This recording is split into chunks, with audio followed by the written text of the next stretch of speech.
All right. There we go. Hello, everybody. Welcome. This is Starship Adventures, and we are live tonight, as I've been doing every night here for a little while, and checking out this to see if it's something that a product that people would want to come and see. And so, anyway, we're live tonight. We're taking a look at what's going on around the country. Tonight, we do on the radar, we do have a section of the country that we're looking at the possibility of some strong weather tonight, but not a real big threat. But it starts down here just east of Charlotte, northeast of Charlotte, works its way up Virginia, through Baltimore, Philadelphia, D.C., and then all the way up into Maine. So this anywhere inside that green area there, we could see some strong weather tonight. Although I will tell you, it's been a little more tame than they thought. We do have a number of power outages down here, so what moved through earlier was definitely a little bit stronger. I do have one tornado warning way over here in North Dakota. We do have a tornado warning here. What looks like a little J hook forming up. We'll take a look at this side by side and analyze it. And yeah, it looks like we could have a tornado there. I can see why they issued a warning. Problem is, it's about to cross outside their warning box.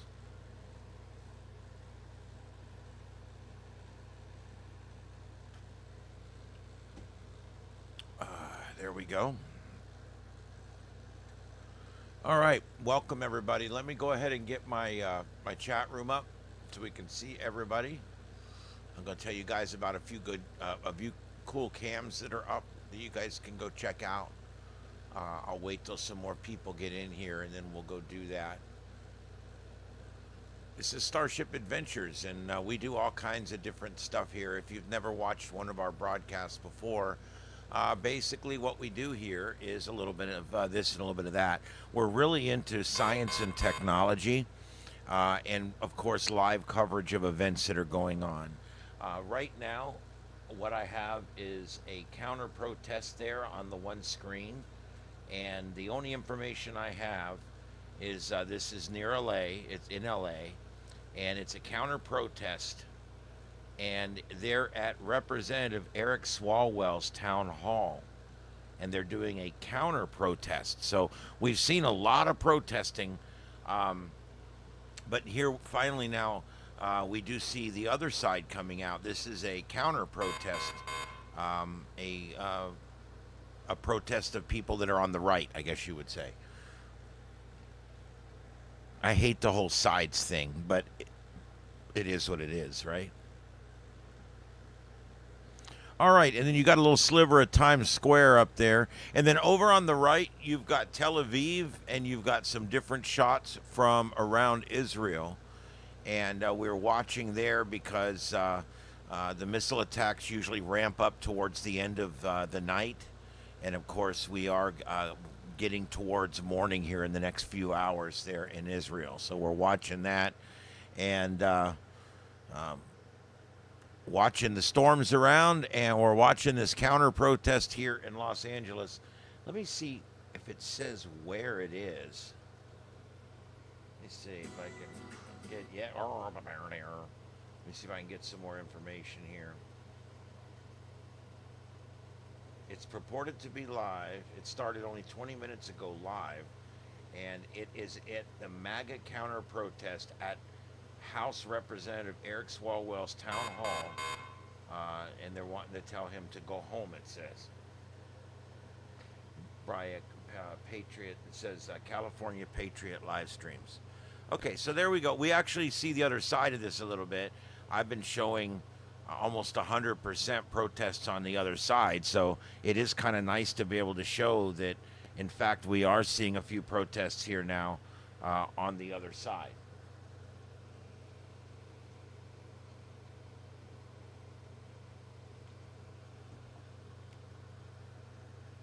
Okay, let's see. We got some people coming in. Who do we got? Ding, ding, ding. Welcome back.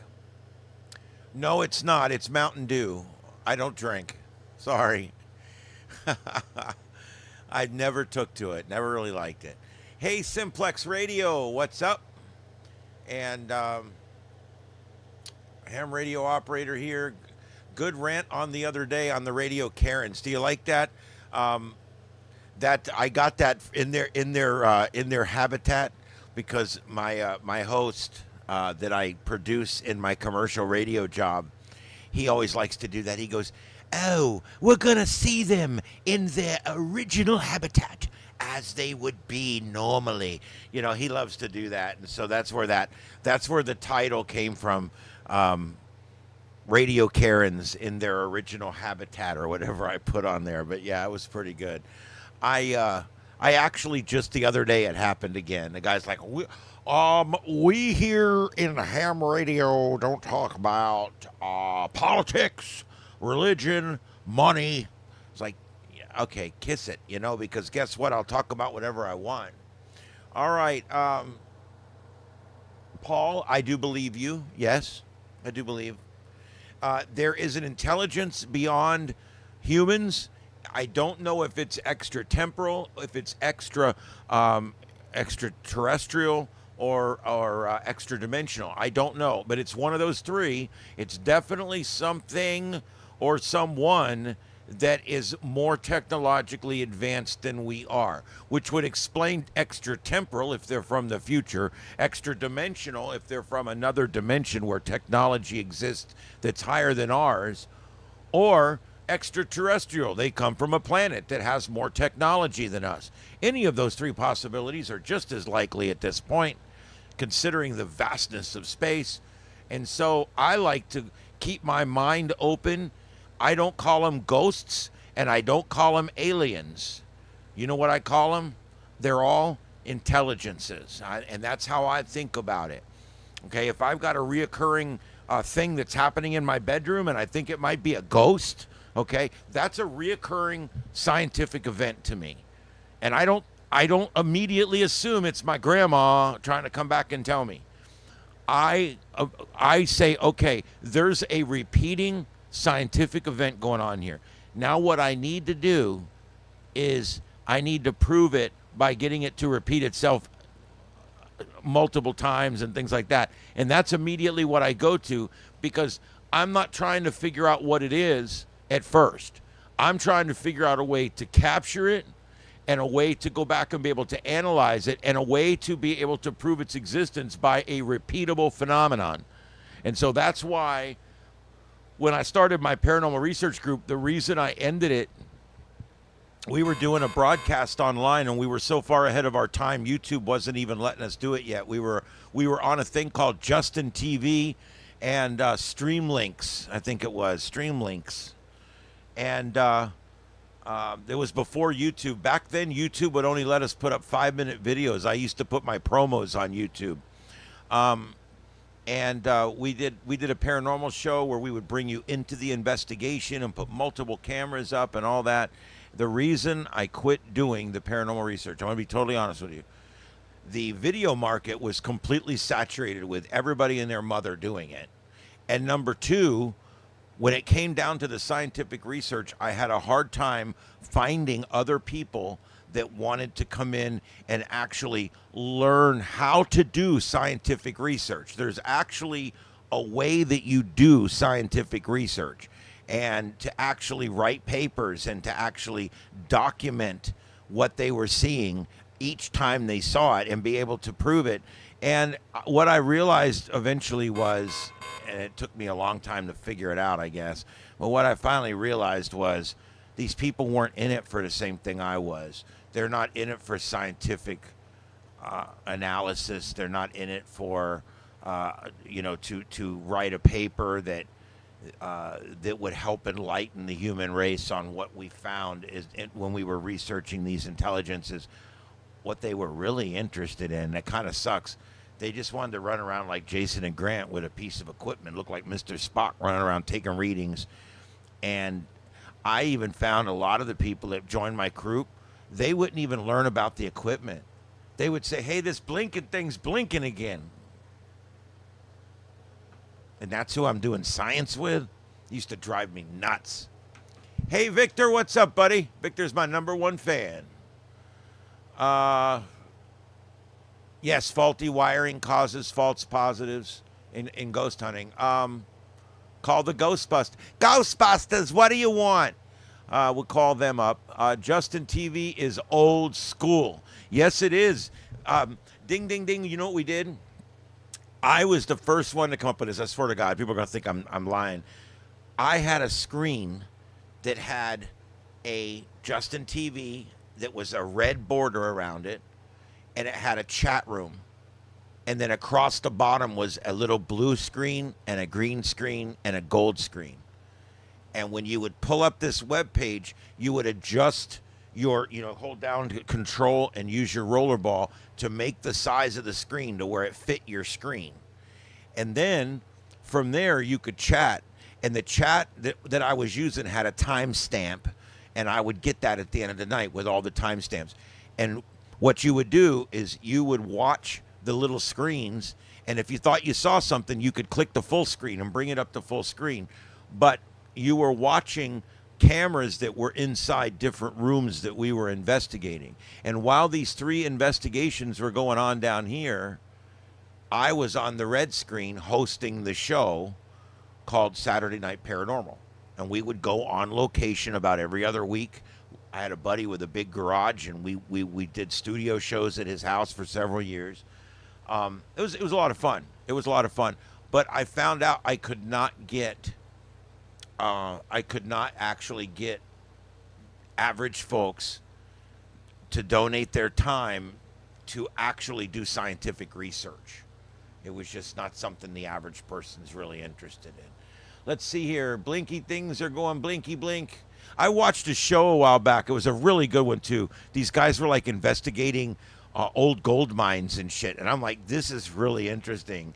And it really turned me off when the girl, ghost hunter on the show, goes, hey, I forget his name, Bobby. The little blinky thing's doing that blinky thing again. And it's like, I put it up and it's just blinking. It's like, she doesn't even know that it's an electromagnetic field detector, and she doesn't know what the blinking light is telling her is happening in the environment. How can you investigate if you don't even understand what we're reading with the equipment that we're carrying? They just like to carry the equipment around and get it to go blink, blink, blink. And when it blinks, it's a ghost. No, it's not. It's the alarm clock. No, it's a ghost. No, it's not. It's the and no, it's a wall mole plugged into the wall. No, it's not. It's this. And it's just really difficult because science is about proving something. And the only way to prove it is to get it to repeat itself. The only way to repeat itself is to set up the equipment in such a way that it can be repeated. And you can just sit there and you can do it over and over and over again and collect the thing doing it. 1 for yes, 2 for no. There, things like that. You don't see a lot of legitimate scientific research in this field. And a lot of it is just because all they like to do is play ghost hunter like they see on TV. They don't really want to actually do scientific research. Yeah, I actually made the page myself. But yeah, Justin was highly customizable. I love that service. When they went away, they suddenly went away, and all of our archives went away. We lost all of our shows. We lost everything. Hey,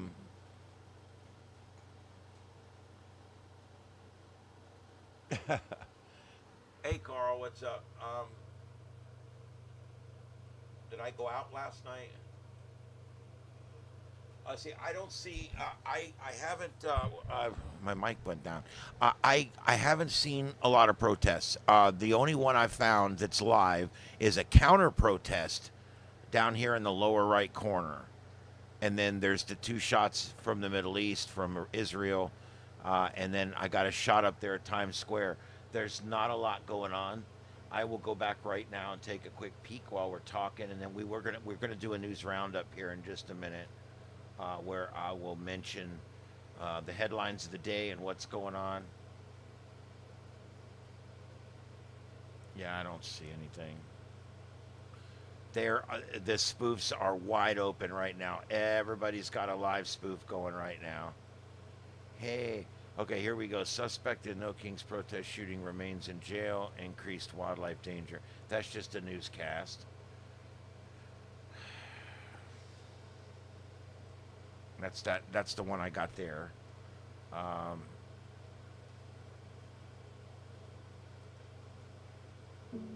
I didn't think I was gonna go to. I didn't either.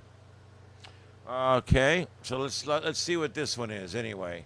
Welcome everybody in tonight. I appreciate everybody coming in and checking out the broadcast tonight. We're getting ready to do a news roundup. What we're looking at lower right corner is a counter protest that's going on right now in Los Angeles. It is a counter protest to the ones that have been going on.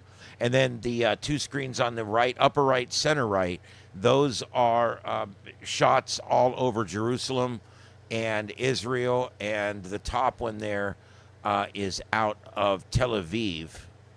And we're watching as we're waiting for an incoming missile attack. We are also watching. This looks like it might be live. Let me go ahead and put this up.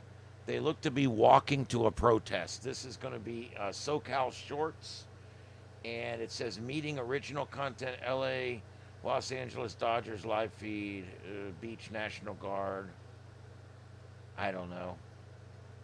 I'm going to put it up because it looks live at this point, and I believe it's live. So I'm just going to put it here in this hole, and we'll see where it leads it to.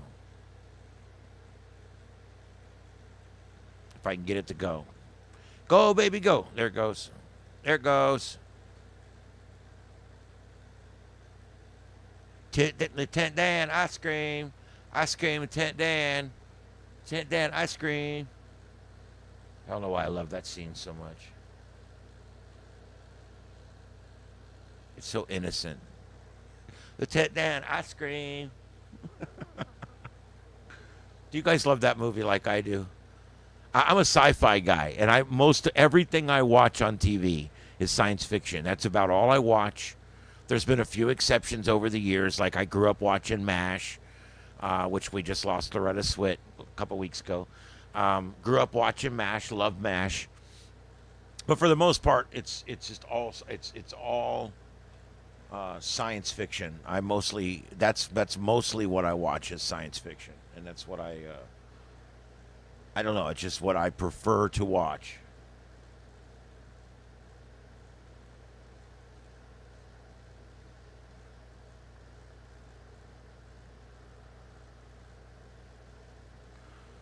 I guess, yeah, I'm going to leave that up. I do believe that's live.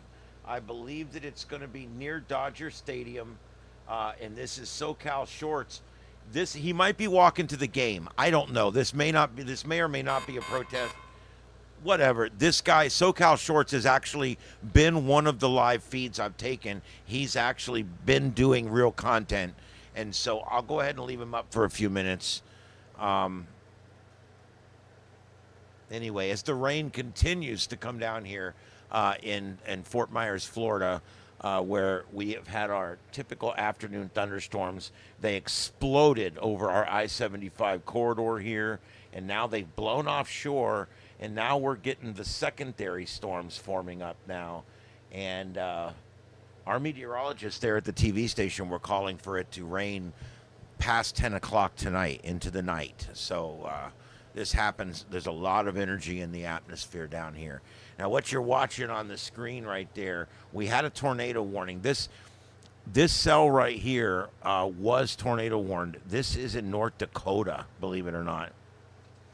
That's Minot, North Dakota, right there. So we're just above Mott, and to the west of Carson in North Dakota. I don't know if I have any North Dakotians in here. Is that what you call them? Anyway, so basically what we got here is there is a little J hook hanging on the bottom of this thing, and it does tend to want to show rotation. Look at that.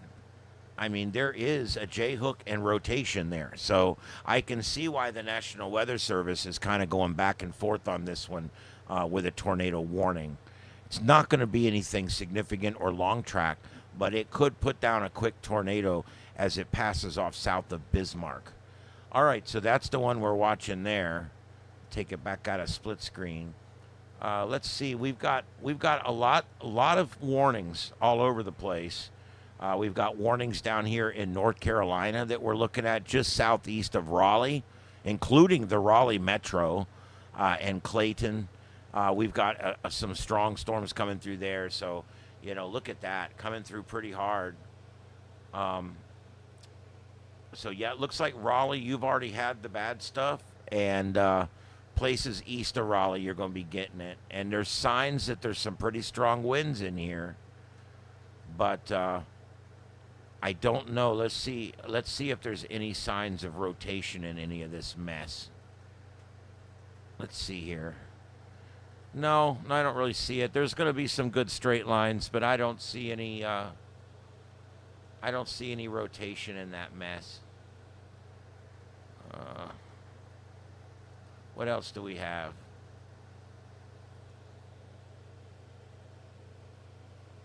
Is this Nebraska? We actually have a storm chaser out here. Look at this. Nathan Moore out in the middle of freaking nowhere, dude. Look at this guy. That looks like a tornado over that truck, but it's not. But, yeah, look at this guy. He is out in the middle of freaking nowhere, showing us a shot tonight of the storm that he's chasing there. And he is in Ord, Nebraska. And he is looking at this one. This is got a lot of rotation in it, man. I'm surprised they haven't issued a tornado warning on this one. And like I said, we do have a storm chaser out there. So I think what I'm going to do is I'm going to move him over to the corner so we can keep an eye on him, because we better keep an eye on him. There's some good rotation there, I think. I really do. It's not a well-defined couplet, but we're right on a radar boundary here or something. This radar is a little funky, but let me see. Is there another radar? This is out in the middle of freaking nowhere. Oh, there's another radar right below it. So let's take a look at this on the other radar. Wow. This is a hell of a couplet, dude. Yeah, we're starting to really see a couplet here. We've got a tower site that is almost due south of this thing. And so, yeah, you've got some really strong winds here moving away from the tower site. And then right here where this blue is, you got that moving in. Yeah, you've got a couplet here. You've got what could be a tornado sitting right there. Let's see where this thing is moving to. Let's get out of that. Let's go back to here. And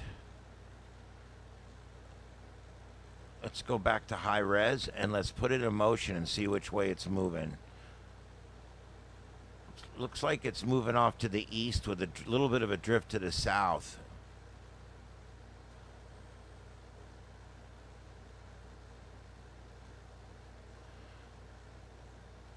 You can see the little J hook here. It's right there.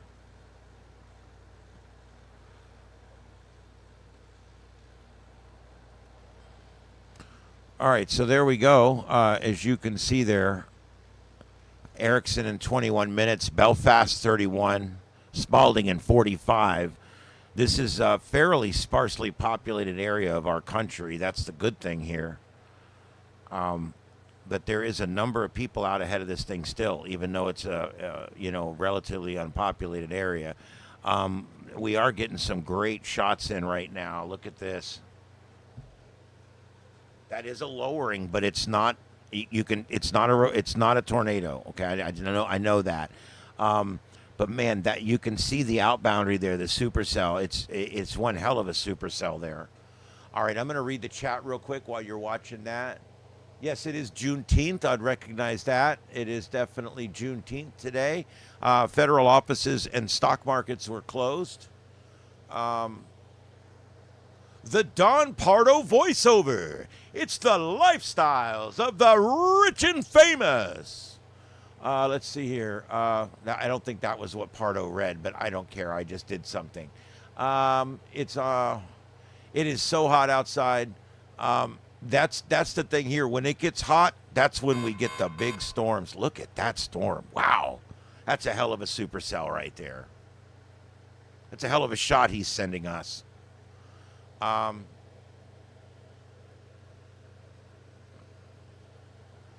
Aussie. Aussie Oswald, I hope I said that right, by the way. In the Australian Alps, it's now a cool night, light, windy as ever. I love wind. We don't get much wind here. I hear it's windy in a lot of parts of. Wow, there's some real good wind there on that shot too. I hear that there's a lot of wind in Australia, a lot of crazy weather down there, and I love the crazy weather. I love following severe weather. Look at that storm. It's a living, breathing organism. Look at that. It breathes in and it breathes out. The culmination of energy and science. God, I love weather. Amazing.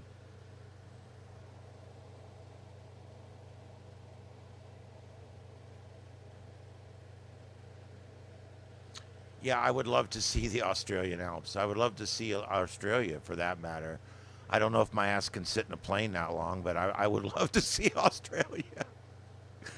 Um, yeah, we have beautiful in Florida here because we're tropical, and I'm in South Florida.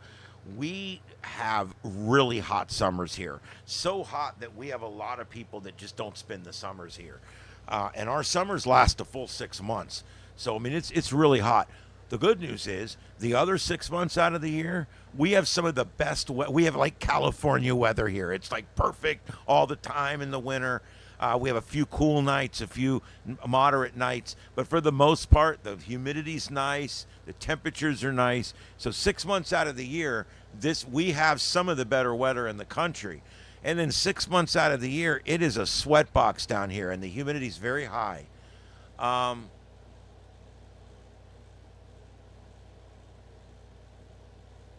I assume he's from Australia, yeah. Um,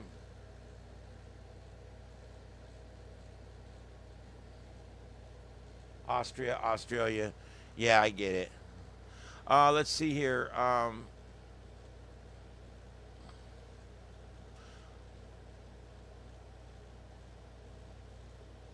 The Austrian Alps, not the Australian Alps. Oh, so I've been talking about the wrong place, but that's okay.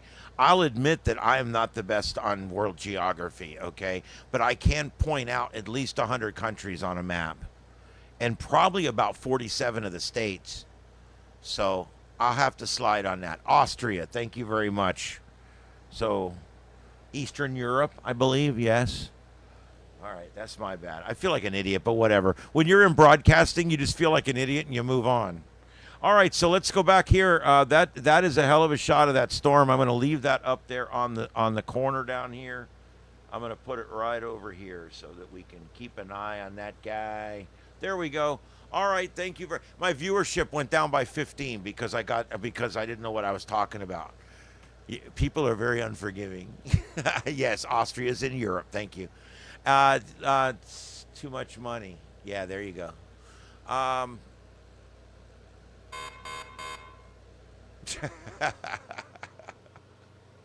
Well, at least I can admit when I'm wrong, right? I don't care. I don't know.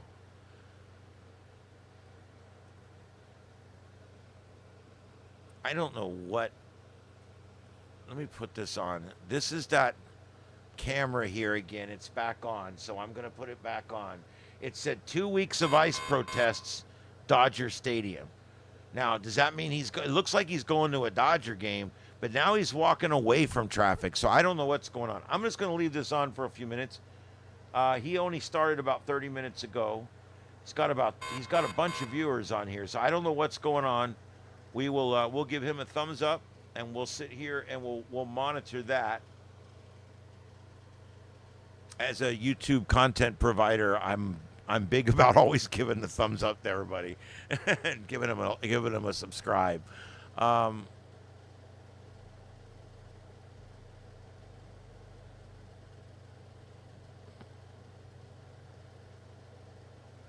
Yes, Austria and Australia, two very different places in whole different hemispheres.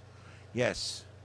Let's see here. All right, I'm going to go ahead and get my news roundup ready here. Let me find my find my thingy doodle here.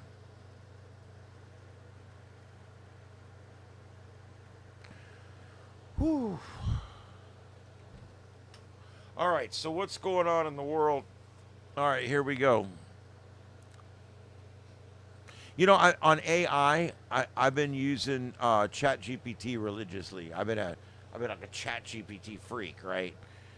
But ChatGPT got to the point where it kept telling me, "No, I can't do that right now. I'm not going to do that right now. I'm not going to. I can't do that. It violates our decency standards and all this bullshit." And I'm like, you know what? I'm getting sick of it. And someone said, "Have you tried Grok?" I said, "What the is a Grok?" And it's like, okay, yeah, I'll try it, whatever. So I tried it. It's actually X's version of AI, and it works pretty good. I actually like it, and I've been using it now about as much as ChatGPT. I'm doing about half and half. I like the way ChatGPT writes stuff for me a little bit better, but I'm kind of liking the research I'm getting out of Grok. So I've been going back and forth. If you guys have not tried the deep research button on either of these or whatever AI you're using, try it. The other night, someone told me about a ship that was in some kind of distress or something. I put in a deep search, and 15 minutes later, I knew everything there was to know about that ship. I was like, holy crap! I could never find anything about anything that happened to it, but yeah, it's pretty good. It's Grok, Grok, Grok, and yeah, it's a good one. I like it, and I've been, like I said, I've been using it for just a little while now. But so far, I found it to be every bit as competent as ChatGPT, and it will make images. Like if I say, make me an image of people rioting and throwing rocks at cops, ChatGPT won't make that. And a lot of times, my other creator that I use, which I'm really kind of fond of, is Bing/images. It's Microsoft Bing's image generator. It's called Bing Image Creator. I use that one quite a bit as well. That one will not make me riot pictures either. But Grok will. Grok will make me whatever I ask it to make me. It's stupid that these things have these like rules placed on them about, no, don't make anything that might upset somebody. But yeah, but I'm doing a show about a riot. Aren't I allowed to make a picture that shows a riot for my show? Is that a violation of some kind of damn standards or something? I guess I don't understand. Anyway, all right, more airstrikes. The Israel-Iran conflict escalates with airstrikes and missile retaliation. Israel today launched airstrikes on Iran's nuclear facilities and military targets. And Iran retaliated with another ballistic missile attack on Israel. This time they hit a hospital.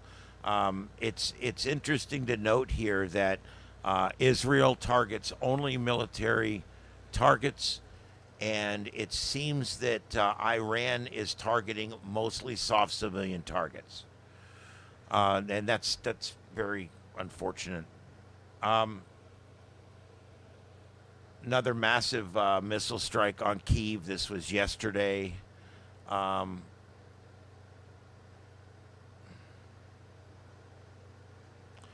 I want to know why this thing just generated all this shit, and this is yesterday's headlines.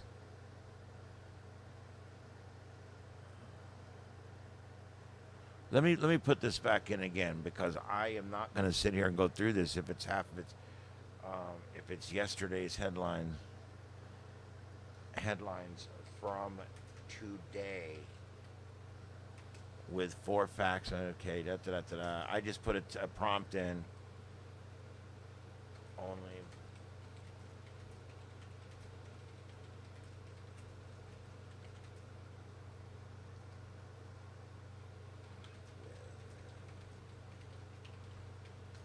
there we go. Let's try that. See what that does. Come on, girl. I've been doing all kinds of stuff with this stuff. I absolutely love it.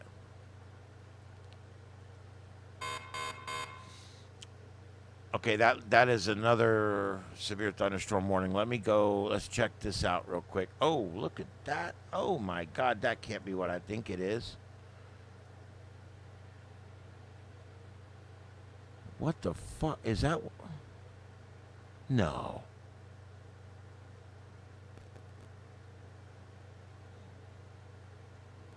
Well, you're seeing it here first, folks. I mean, Jesus Christ. I don't know. Is that a tornado? I don't know.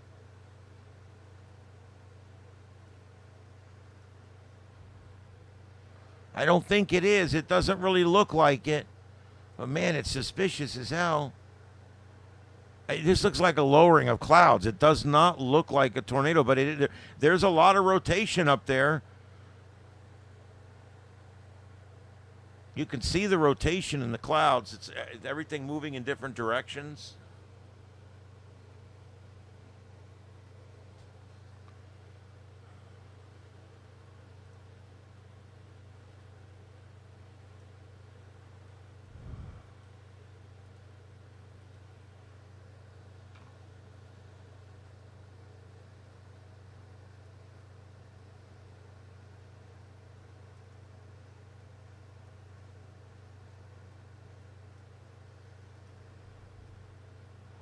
All right, that's about the best shot I got here. I don't know. Look at that. That is suspicious as hell. It's rolling all around up there, but that's definitely not, that long thing is not a tornado. But man, there is some definitely some really rough weather up in that. I'm looking down on the ground too to see if I see any kick up on the ground.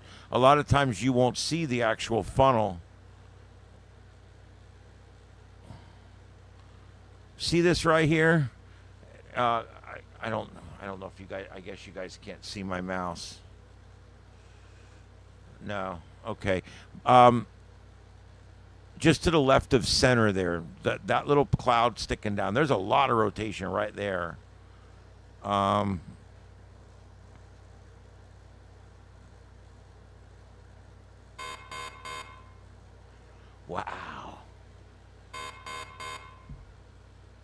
Let's take a look at what we're looking at here. Here's the actual storm. It is not tornado warned at this point. All right, I'm going to take it out of motion. They just issued a new severe thunderstorm warning. That's why that red box is blinking. That's a new severe thunderstorm warning that just got issued. Let's look at, oh man, look at this thing under velocity. Holy shit. Look at this thing. You've definitely got some coupling going on here. Let me get a different radar sight. Let's look at this thing. Sometimes it helps to look at it from different angles. Let's see what. Yeah, I got rotation there too. I mean, look at that. It's not a well-defined couplet, which would look like a yin yang. We do have another storm chaser up here that's coming in on an intercept. Let's get him up here.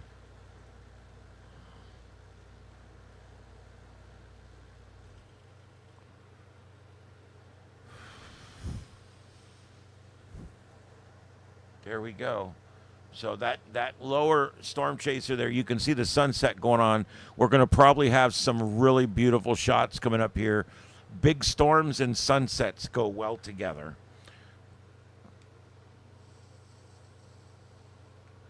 Amazing.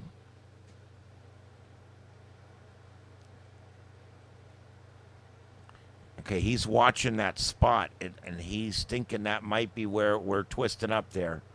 It looks like it. It's definitely a lowering.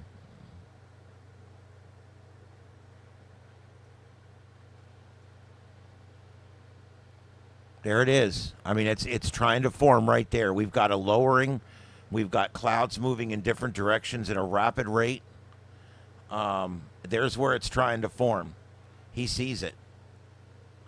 You also got to watch on the ground below it to start seeing kick up, because you'll see that too. Before you actually see the funnel come down, you'll actually see the ground begin to be churned up. And you'll see dust go up from the ground before you'll see the funnel come down sometimes. But yeah, if there's going to be some, you can see the clouds in the foreground are moving left to right. The clouds in the background are moving right to left. I mean, that tells you right there the whole mess is circulating. And I guess there he is. He's showing you with his finger. There is definitely some lowering there. Hope you guys are staying with this. I hope you're as interested in this as I am. Yes, I am using OBS. I use a version of it called Streamlabs. It's based on OBS. It's called Streamlabs. Very happy with it. I will tell you that the only reason I can do the things I do is because I'm running it on a supercomputer that I built myself. If you try to run it on your average household computer, you're not going to be able to do some of the things you see me doing on here. It all comes down to the right equipment. Look at that mess. It's beautiful and ominous at the same time. These guys are out in the middle of nowhere. This is, what do we say, North Dakota or something? Nebraska? I forget.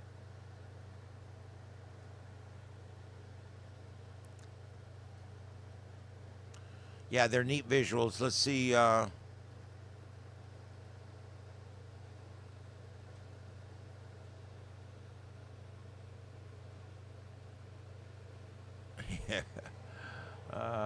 This is a free speech chat room. I ask that people be cool with my guests and my friends in here, but you can say whatever you want. I don't care.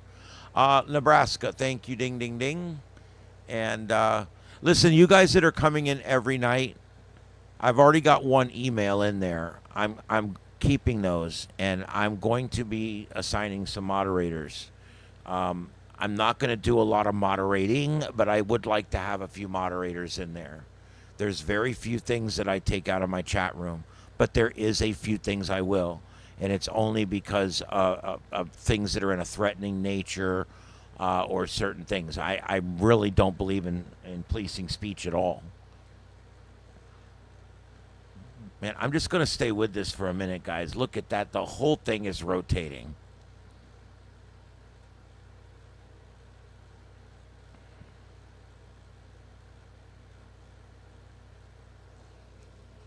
Wow.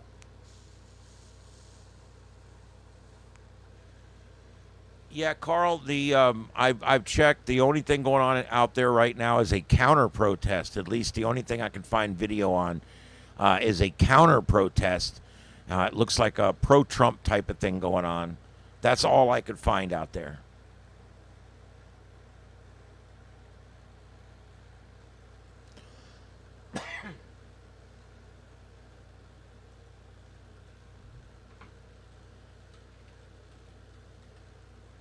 Let me see something here, guys. I need this for just a second. Let's take a peek.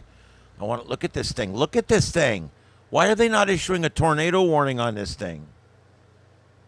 In my opinion, and I'm not a meteorologist, okay? I'm a weather enthusiast, but in my opinion that this should be tornado warned at this point. That's a lot of messed up. We're seeing on the radar what we're seeing on the visuals, which is a really violent, powerful storm that can't quite get its act together. There's your two storm chasers there. You can see the circles. Look at the outflow on that thing, man. Look at that thing. It's huge. Holy crap.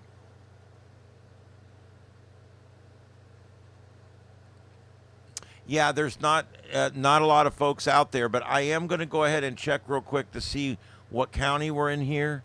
This is going to be Garfield and Wheeler County in Nebraska. Garfield and Wheeler County in Nebraska.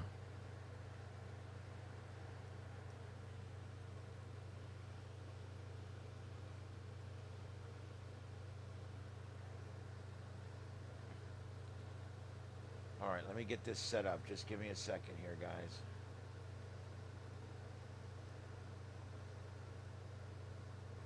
Let me start a new dashboard. I'm using Broadcastify, Nebraska. I create a dashboard, and then we're going to go in here. We're going to add feeds. Country, United States, state, Nebraska.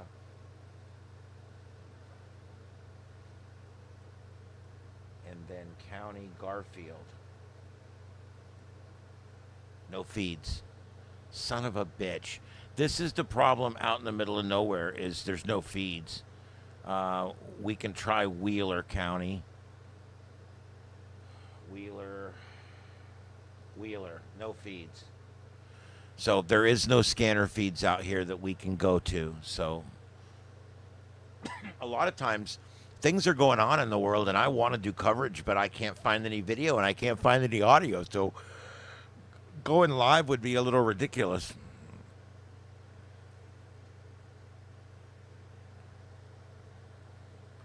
I just can't believe they haven't tornado warned this yet.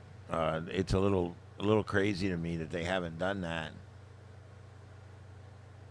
Let's see what we got here. What is that over there? Very suspicious looking.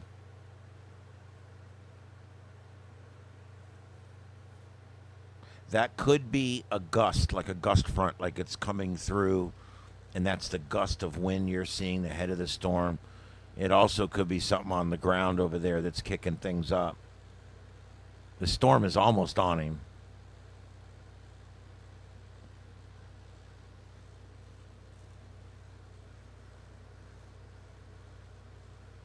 Boy, storm chasing has become a thing. I want to do more of it, but living way down here in South Florida, just me driving to the edge of Tornado Alley is like a day and a half, 2 days away. It's like, it's just different. We do a lot of stuff with hurricanes down here. We've built these cameras that we put up on poles during hurricanes. They're really cool.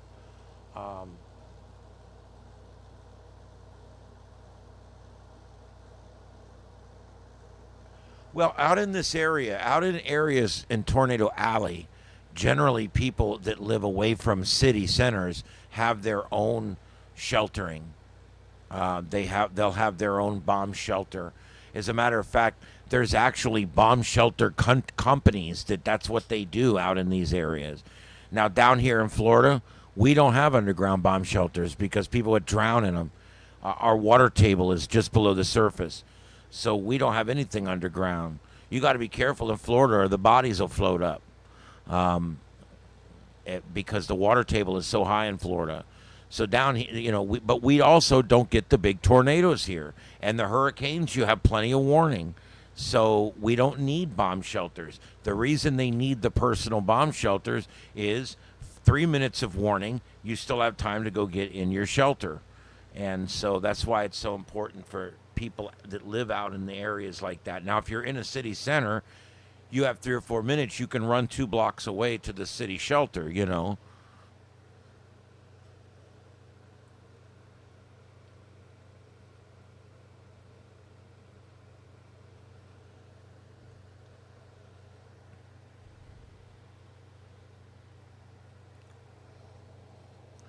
Well, what I meant by that was a lot of times in floods, the bodies will float up.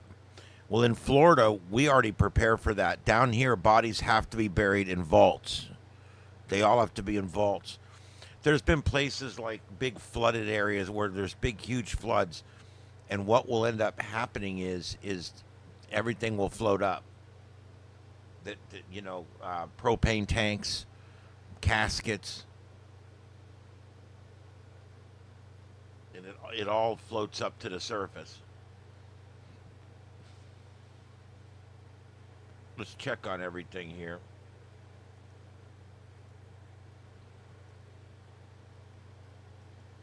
I don't know why that one didn't come back on. Is that feed gone or what? Oh, there it goes. Sometimes it just needs a little kick in the ass. All right, so there we go. I believe that to be what's on here, I believe to be live right now. This is what I have. And of course, we're also keeping an eye on the Radar Omega, which I'm going to go ahead and increase the size of that screen a little bit so you can get more of the view there. And it looks like the rain line's about to overtake him, and I never did really see a tornado, but the rain line's coming up the road right now. You can kind of see how everything just grays out at one point, and that's the rain coming in. All right.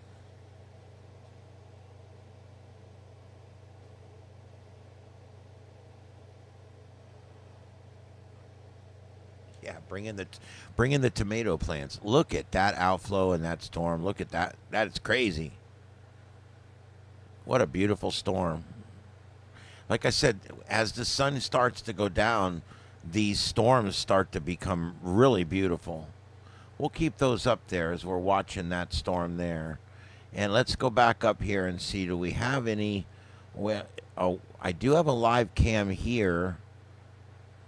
And the storm is kind of heading that way. So I'll put that here.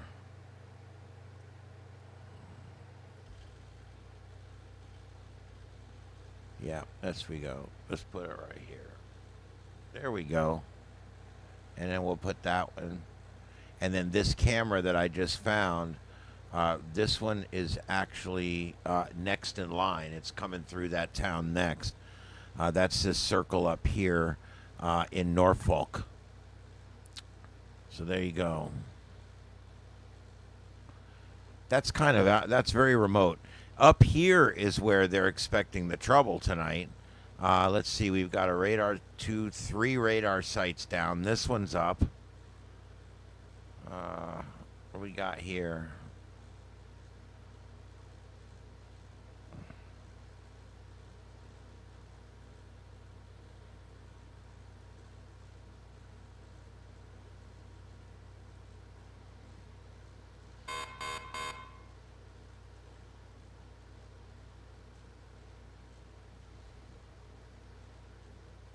Okay, they just reissued on this one. Boy, that is a little cell. Let's get the radar out of Bismarck. That's a little cell.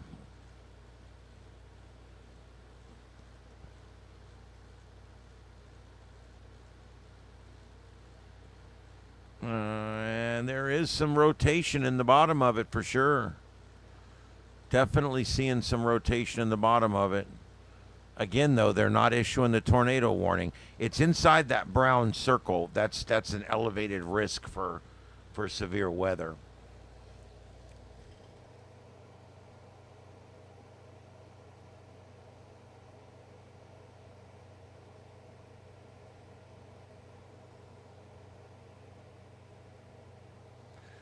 Yes, it's in disasters a lot of times, in floods especially, you end up with a lot of stuff that was buried that comes back up again.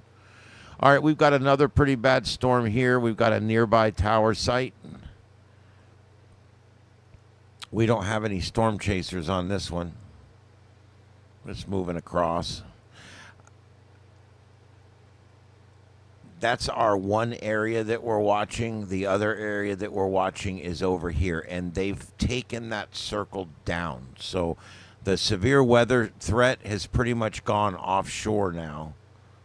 Matter of fact, I'm not really seeing. Yeah, see, the line's pretty much gone offshore now, and so they've allowed the warning area to expire, and now all we have left is this area up here, which has got these 3 areas that we're watching. We do have another storm chaser up here.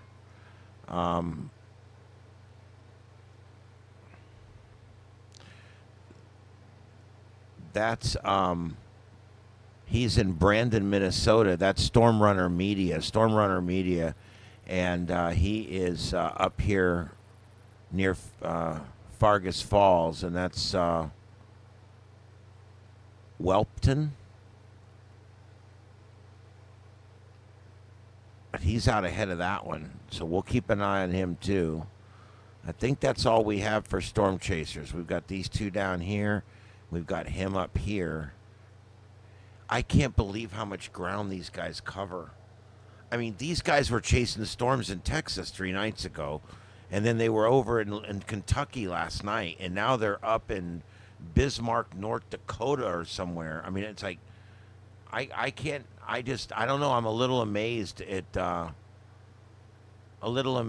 range that these guys have. I mean, they travel all over to get us this amazing footage, and they're YouTube providers, and they do a great job at it.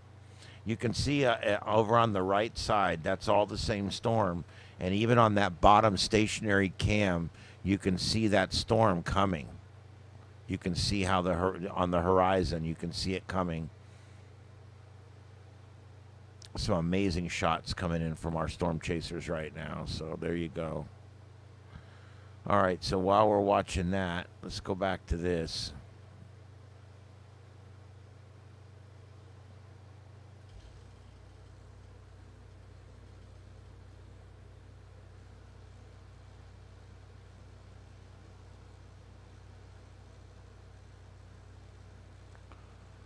Okay, so Grok did this for me. Let's see if this is any better. It actually gave me a whole paragraph on the methodology that it used. Okay, here we go. Iran's missile strike hits Israeli hospital. See, this is what I'm looking for, more current stuff here. The Soroka Hospital complex in Beersheba in Israel was hit today, causing significant damage to the hospital, and so bad that all the patients had to be moved to other hospitals, and there was a number of people that were killed. The U.S. is reporting that they're burning through a number of their missile interceptors defending Israel, raising concern about supply shortage. They're currently moving more of this kind of stuff into the Middle East now, and we've also got I think a carrier group now that's moved in to the area. And let's see here.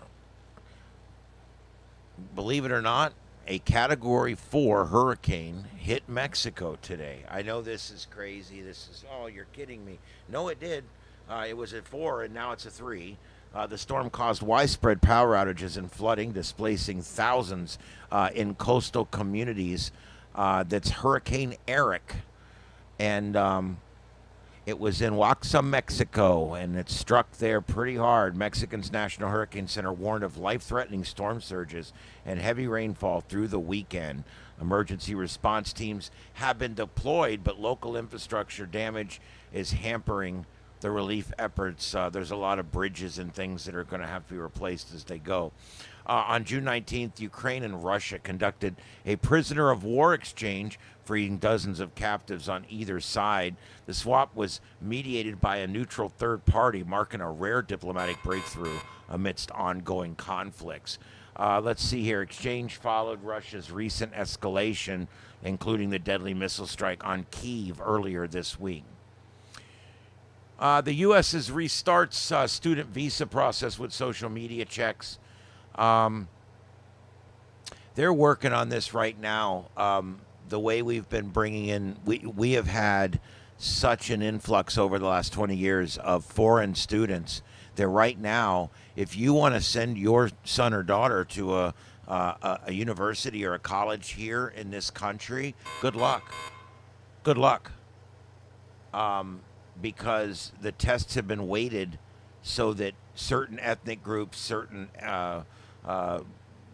people that come from certain places, whatever, will get favor over others. And it's not the ones you would think. It's kind of crazy. And some of that's, I think, going to get worked out. Gaza death toll rises as civilians seek food aid. What a mess there. You've got a lot of good people that you know, if you allow your place to get taken over by violent people and then they're going to start doing violent things, the people in Gaza need to take control of that situation there, and then we'll get them the help they need. Let's see. The SpaceX Starship rocket explodes on the pad, a setback for the Mars mission. The SpaceX Starship rocket exploded during a test flight on June 19, delaying Elon Musk's Mars ambitions. The explosion occurred shortly after launch with debris scattering across the text. I didn't see it launch at all. It looked like it just sat there and then blew up. No injuries were reported because you know what? We don't put people anywhere near these damn things when we're launching them. But the incident raised questions about Starship reliability. Look, I'm telling you guys something, all right? There's two constants in the universe. Man's going to build rockets. That's number one. Number two, rockets are going to explode on the pad. This is something that happens. And we're going to blow more of these up. We just hope people aren't in them when they blow up. They'll figure it out. They'll learn some important shit from this little explosion. And nobody got hurt. I don't care about that.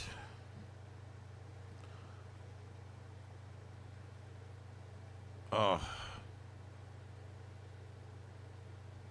This gives me like news, and then every now and then it throws in some obscure news. How about a Kenyan televangelist has died in a car crash?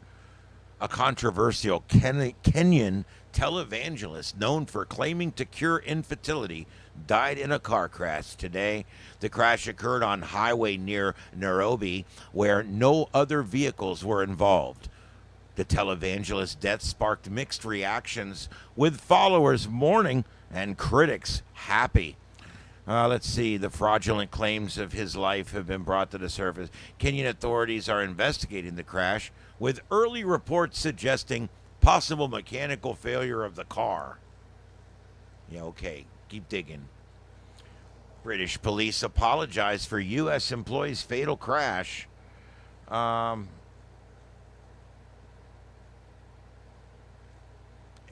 don't know anything about that. Let's see here.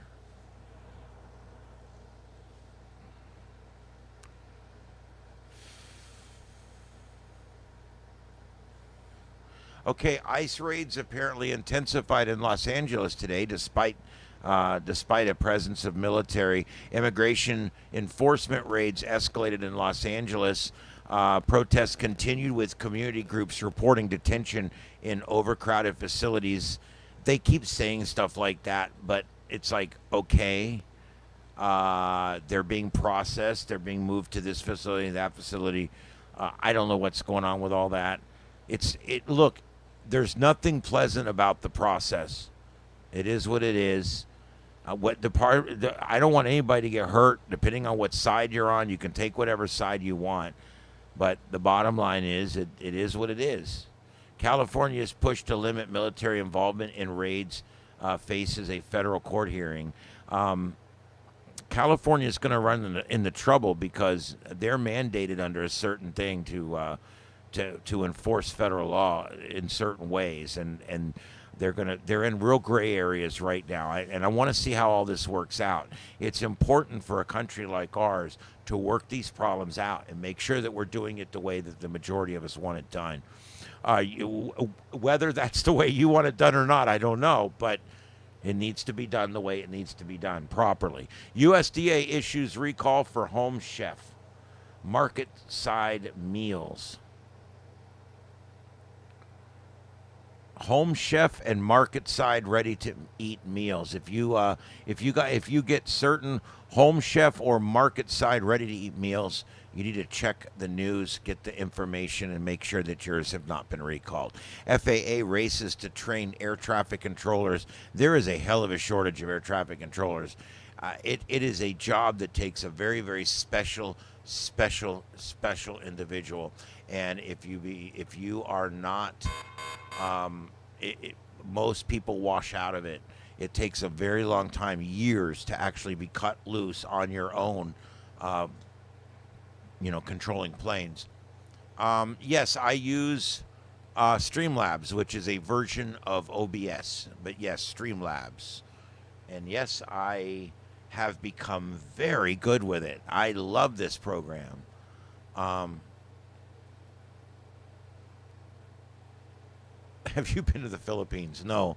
I actually pretty happy here. I don't leave the country much. Veterans slam VA for ending mortgage relief program. Okay. There's a lot of changing and moving around going on right now when it comes to all these programs, but a lot of it will still be there. We mentioned earlier it's Juneteenth.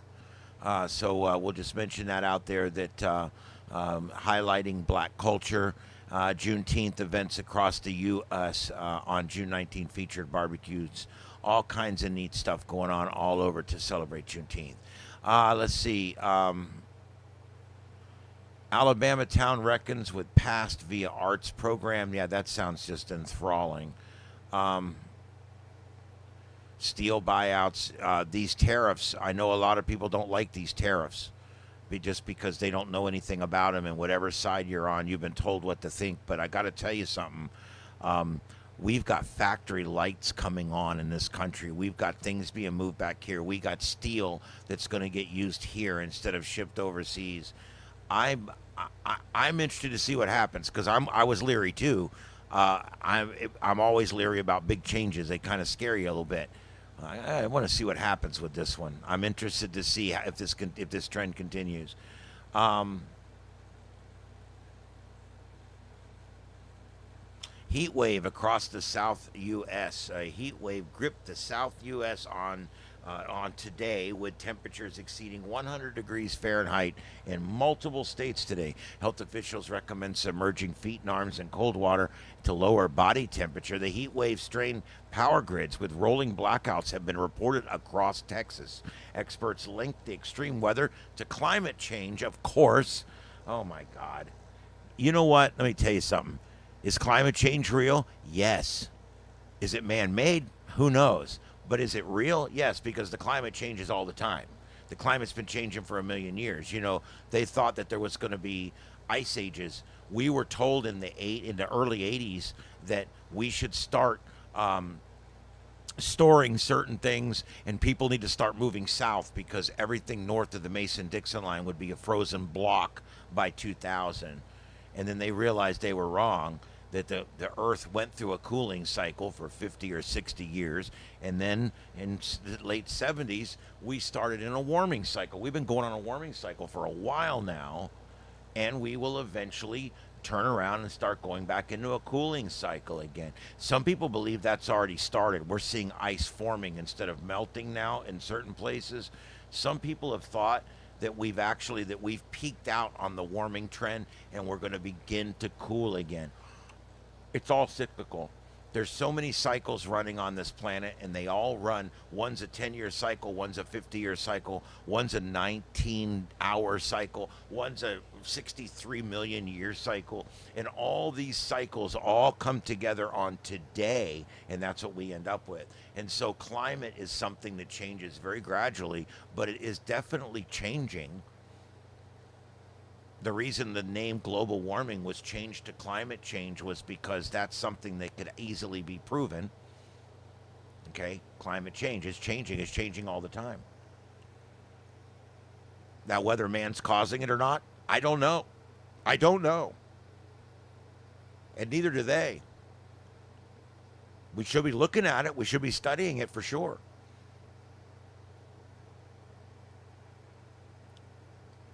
Harvey Weinstein's been convicted again. Whatever. We knew that was coming. It's fine. He's a piece of shit. I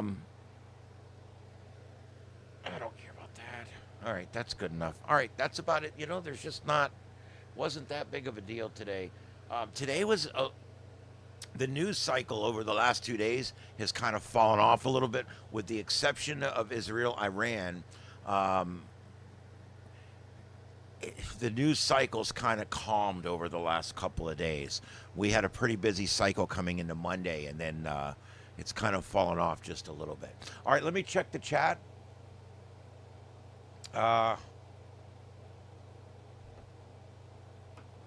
Well, let's take a look here. Where in Mexico is that? Let's go over to Mike's weather page. You guys know I am a big proponent of Mike's weather page. I'll put the link right there for you, spaghettimodels.com.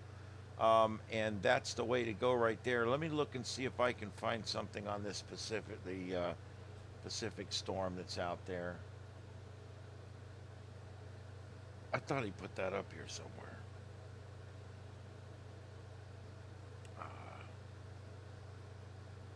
Here we go. East Pacific storms.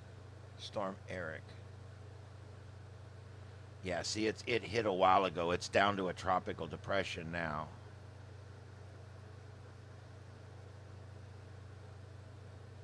It's further down. It's way south of the Baja. It's way down south of the Baja, down towards southern Mexico, where it came in.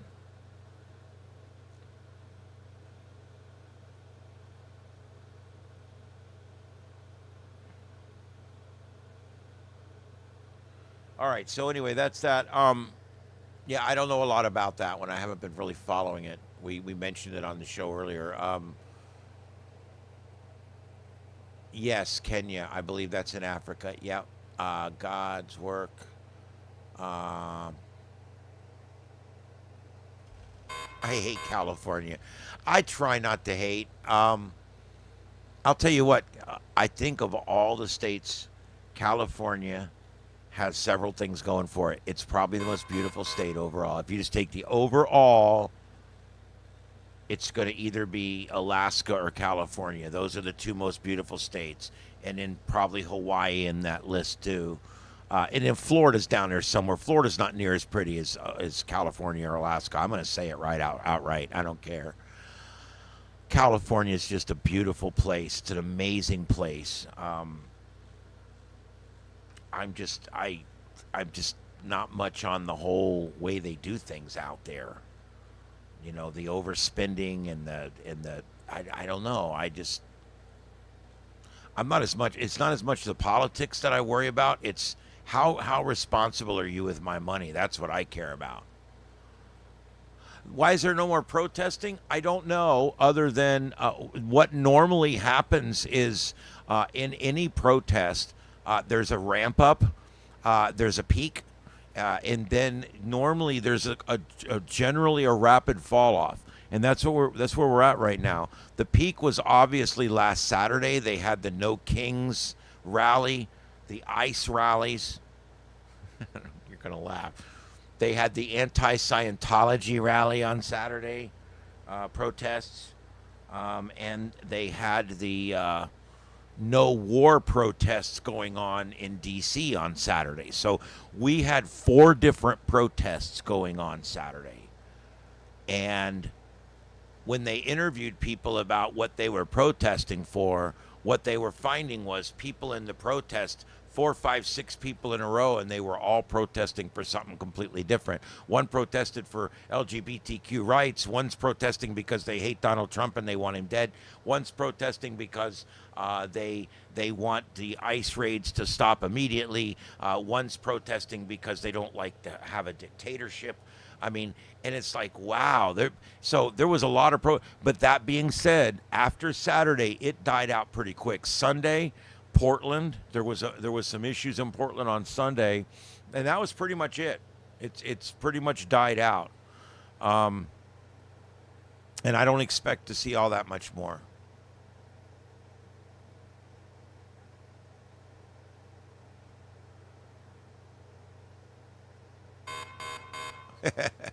Yeah, but yeah, the funding dried up. Yeah, that's a deeper comment than most people realize.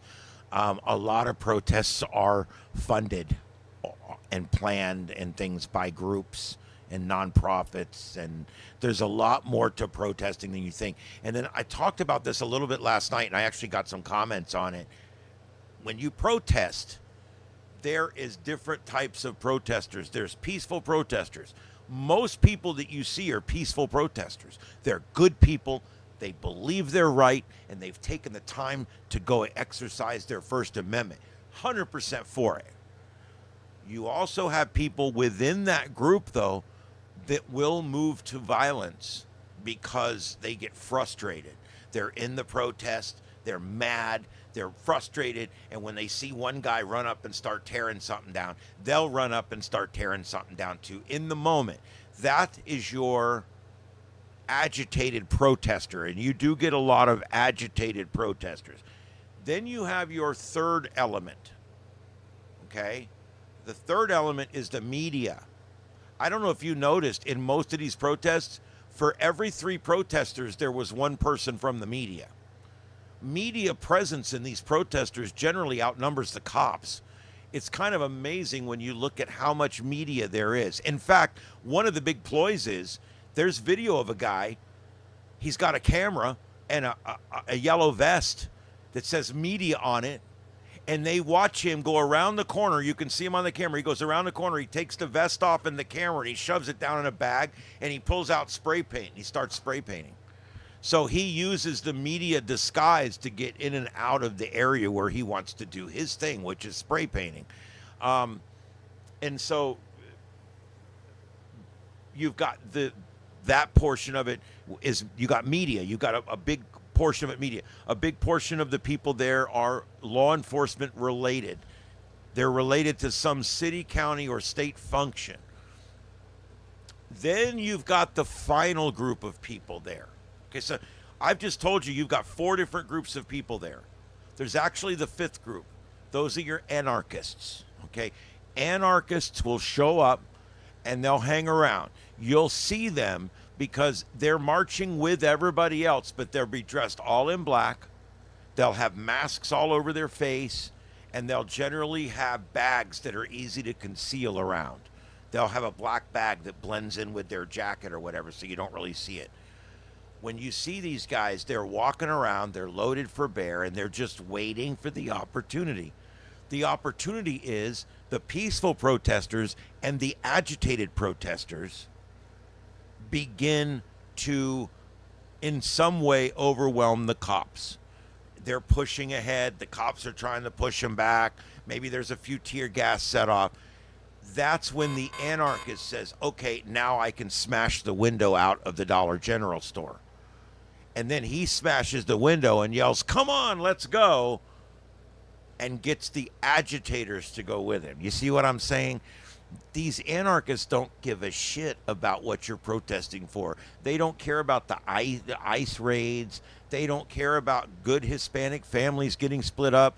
They don't care about people coming in the country illegally. They don't care about Donald Trump being the king. They don't care about any of that shit. They are anarchists. They are like right from the movie The Purge. And that's all they really care about is that kind of thing. And so what ends up happening is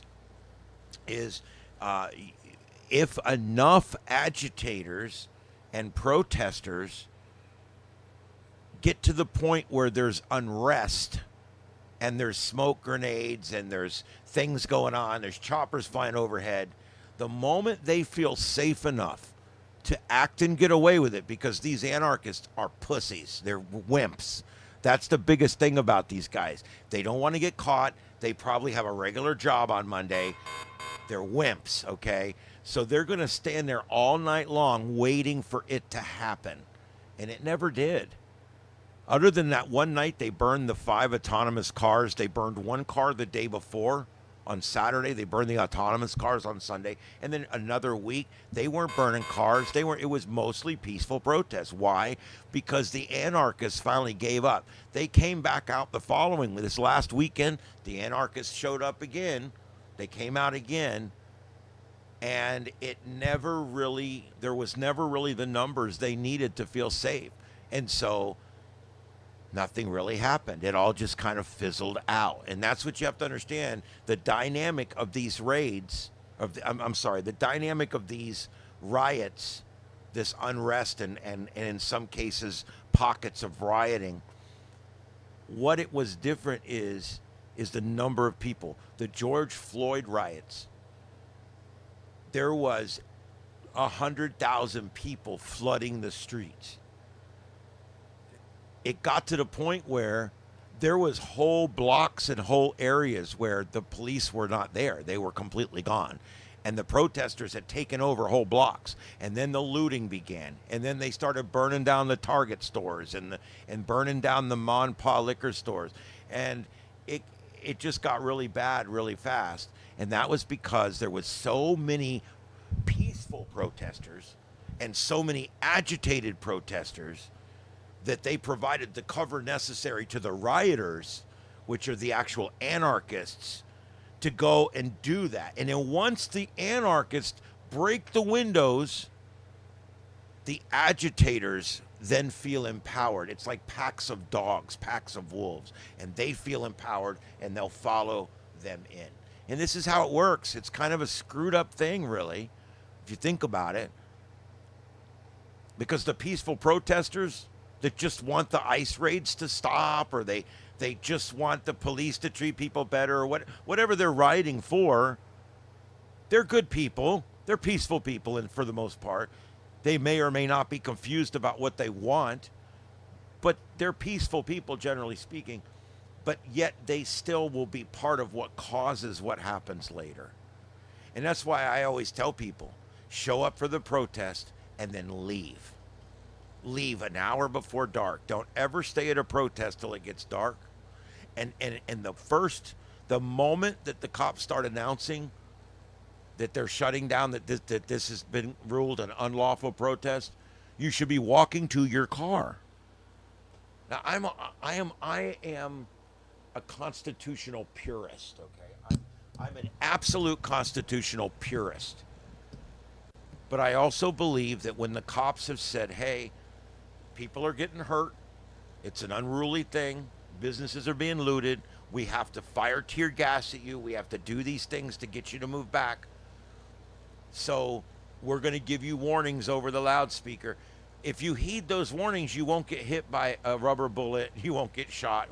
So as much as I'm for standing up to the police when your civil rights are being taken from you, of course, but it reaches a point where the cops have to take over the street because it's become a dangerous situation.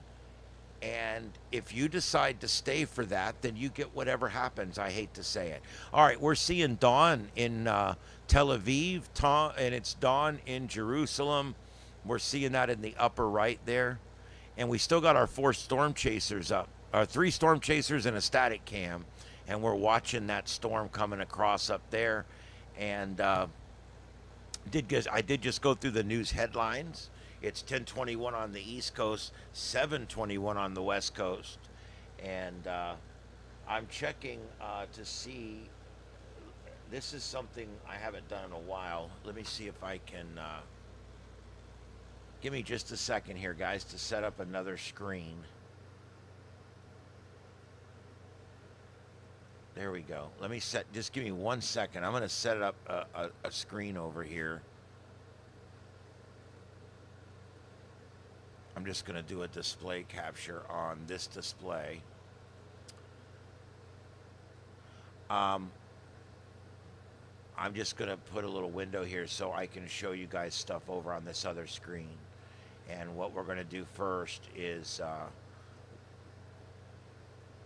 this is a feature that we will have here once hurricane season starts. I'm going to be doing a lot of this kind of stuff. This shows you. This is the GFS model, and we're going to go ahead and we're going to run this model out a bunch of days and see what happens. Look at this. We can run this forward. See, we're at June 21 up here at the top. June 21, June 22nd. Do we see anything forming anywhere? I don't see anything. A little low forming down here on that one, but it kind of goes. It's persisting. But it's down here, it's going to cross over into the Pacific. So that's probably not one we're going to need to worry about. We're looking for low pressures, by the way. And there we go. We're running all the way through. This is June 27th, 8 days from now, 9 days from now. Tries to form something out in the middle of the Atlantic, which would not be a threat for us probably at all. And that's it.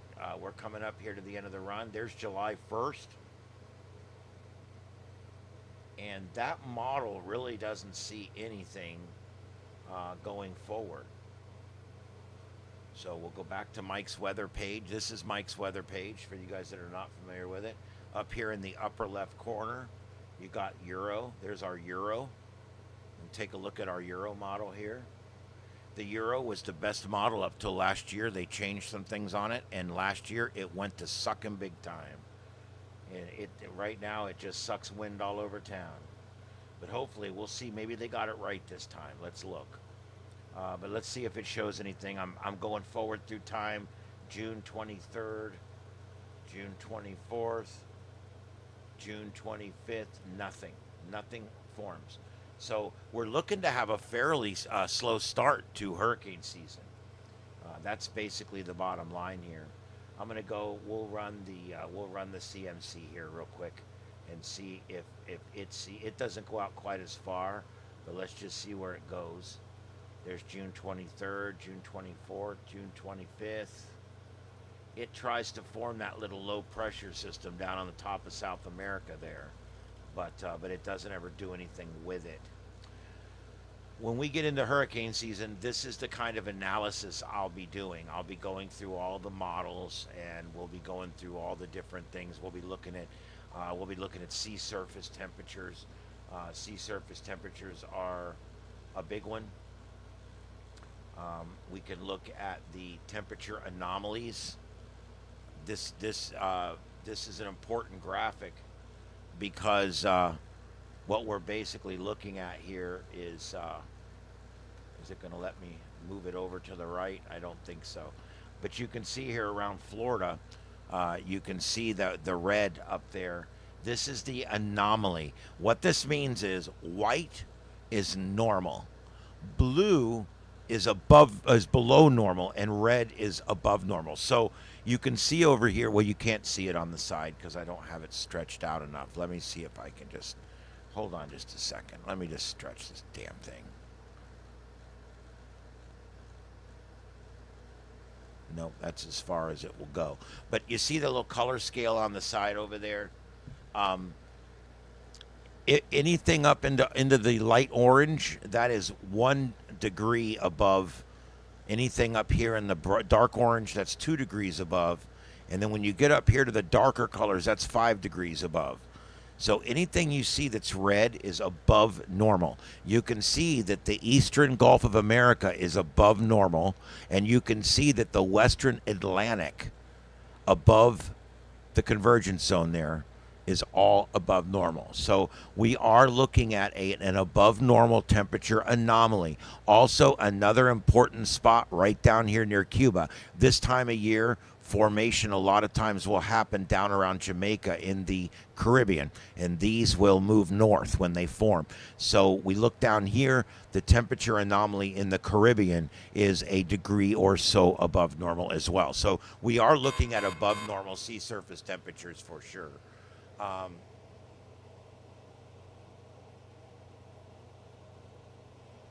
Yeah, the Guard and the Marines will stay in California for a little while. Deployments usually last for a few months, even if the thing's over with. They'll probably keep them there for a few more weeks just to make sure, I would assume. I could be wrong, but normally that's the way it works. But anyway, these are all of the... Mike's weather page uses tropical tidbits and all these other different really cool websites out there, and everything you ever need is right here on Mike's weather page. This is a really interesting graphic that I'd love to show you guys. This is the what the likelihood of a storm would be in your area of the coast. This is only dealing basically with coastal hits. All right, so let me go ahead and pull this down here so you guys can see it. All right, so we're only dealing with coastal hits, okay? So keep that in mind. But this shows you by the color of the county your total number of strikes. And this is going back from 1900 to 2010. 1900 to 2010. So the areas that you see that are blue get very few strikes. They have way down there 0 to say 4 strikes if they're blue. So you can see areas like up around Maryland and New Jersey, New York. Areas up there generally don't get a lot of hurricane strikes.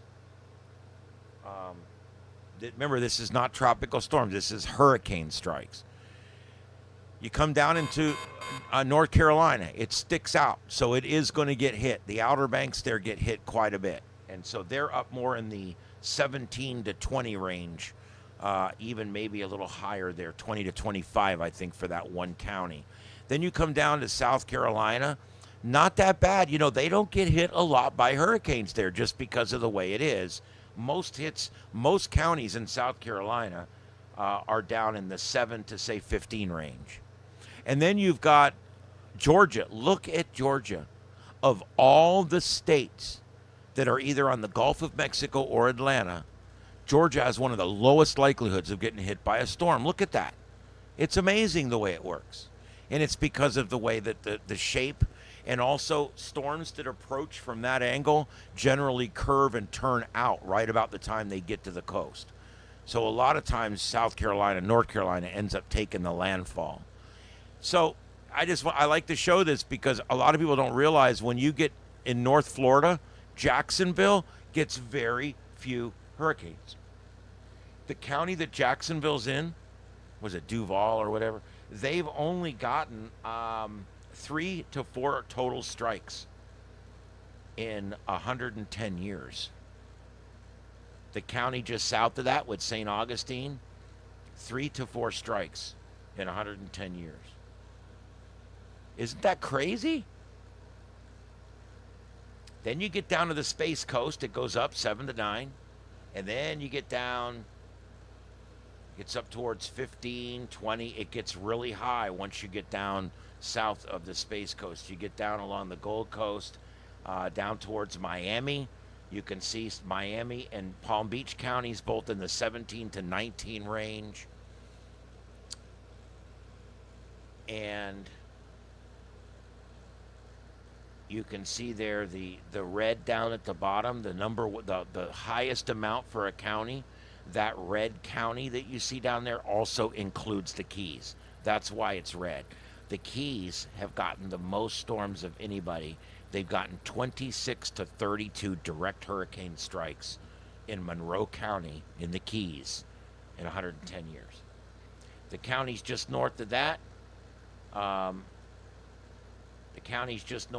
you've got Collier, which is the county south of me. And that one, of course, that's in a much higher range. That's in the 15 to 16. Lee, where I'm at, 13 to 14. And then as you get up in the Big Bend area up here, look what happens. We get down to some counties up here that have less than 3 or 4 hits. Now, there's been a few hits up here just in the last few years, but this only goes up to 2010. These counties here would actually show a few more hits. But then we get over towards here, the panhandle of Florida, Mississippi, Alabama, and Louisiana, a nice amount of hits going through there, especially down here, down along Lake Pontchartrain, and down along the Mississippi Delta. They get hit a lot there by storms. And then you get over to Texas, you got a smattering there. Parts of North Texas, actually, they stay pretty busy. They get them like we do here in South Florida. So there you go. That's kind of a neat thing to look at. So you always wondered who gets the most hurricanes. Well, it's not just Florida, really. If you look at it, parts of Florida do pretty good. Other parts of Florida, like down here, our shit's hanging in the wind down here. We had major Category 5 Hurricane Ian, my name, hit here 2.5 years ago and brought the water up to the light switches in my mom's house. And then we've had 2 storms since then. Each storm has put 19 inches in her home again. So she's been flooded. That home's been there since '69. It's never had water in it. And she's been flooded 3 times in the last 2.5 years. It just shows you how random chance works out, you know? Anyway, yep, this is one of the best websites that there is. It is the best website when it comes to hurricanes. And this column that you see right here, or you can see my mouse, if there is an active storm, it will go right here. You'll see the active storm graphics popping up right here. And that's when you look here, and then it will have everything you need for that storm right there. All the links to Tropical Tidbits, to NOAA, to everywhere that you need to go to get your information. So I really, really, really like that one. Let's get back to the grid. Oh, I think that. Oh no, it did. It came back up. That protest, the anti-protest protest, is still going on. I think. Would that be a re-protest? I'm not sure how that works.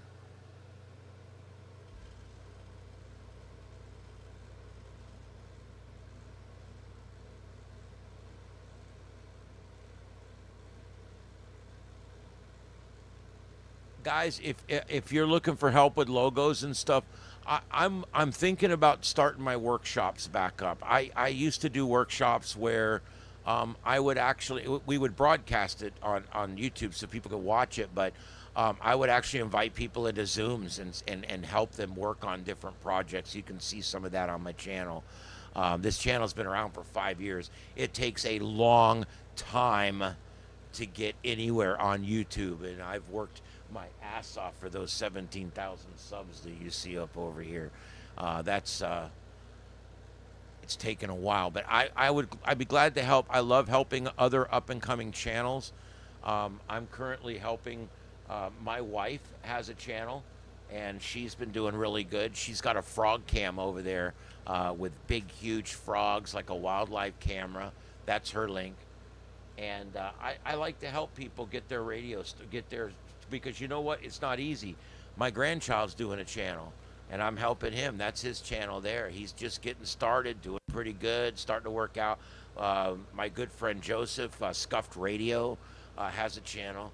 And we have another channel called Starship After Dark, where I put some stuff that I don't necessarily want to put here on the monetized channel. So that's kind of how that works. I'm very open about things. Even my wife tells me, you tell people way too much.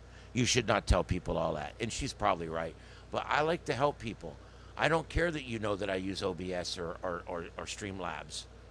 I use Radar Omega. I use Flight Radar 24. I use Mike's weather page. I tell you guys about everything. You know why? Because if you're good at it, do it. I put the work in. Most people won't. So to me, it's a no-brainer. If you want help, I'll help you. I'm looking for cooperators, people that want to work with me on stuff. You know, I'm looking for all kinds of stuff. I want to get networks going and things like that. And things are really cool right now. This YouTube has given us an amazing opportunity here to broadcast worldwide, right from a studio I built in my backyard over a little thin piece of glass that you can hardly see. It's just amazing to me. It's absolutely amazing. And so I'm really looking forward to doing this. I'm glad you guys came in tonight. I hope you enjoyed it. I hope I'm not boring you guys with just talking. I'm going to start having a topic for each night. Yeah, Brian, I'm the same way. I like doing it. If I can find 3 or 4 or 5 people that want to show up and we'll do a workshop. If you're doing logos, let me tell you what to do. Let's take 5 minutes and talk about logos, okay? What I use normally when I'm doing like logos, I will use Microsoft Image, the Bing Image Creator, and that's this one here, the Bing Image Creator. And then what you do is you describe your image. So make me a round logo in red and purple. I'm just making this up because I don't know anything about you, Brian. That has the words Brian's channel and the YouTube logo. Show a forest with a sunset as the center logo. Place the words around the outside. You got to talk to it like it's 5-year-old. That's the first rule of AI. It's 5 years old. Talk to it like that.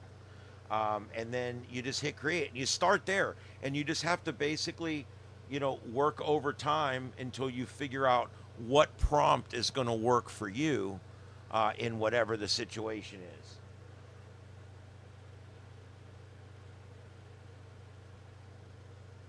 Let's see. Is it going to make it?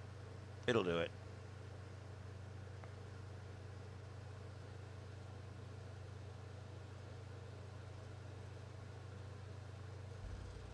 I'll put the link to this in. This is where you go to do it. There you go. Look at that. Now, it screws the words up. A lot of times I have it leave the words off. Or I'll just go in here and take the words out and put my own words in. But look at this. It makes logos. It makes logos. Grok makes logos. ChatGPT makes logos. And you just type it in and boom, it makes it. Isn't that cool? And I just want you guys to see it's really that easy. You just have to be very specific when you're telling a thing what you want it to do for you. You just have to be very specific about what you want. The colors, the shape, the size, and then all these right here would look at these logos and look at my logo. It's no secret. I had this help me make my logo. I changed a few things around and but it made the logo, and I've helped a number of YouTube channels make their logos using this program, right? Using this website right here. But you can also use Grok, and you can also use ChatGPT. Although ChatGPT will tell you, "Hang on, I'll do it. It's going to take me a few minutes, and it'll never get back to you." And I tell it how much of a piece of crap I think it is, and it says, "Yeah, I know. I'm sorry." It always apologizes. Don't apologize. Just do it.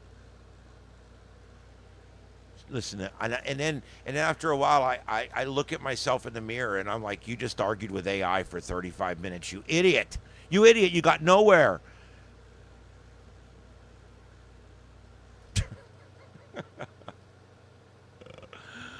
Oh, what's going on up here?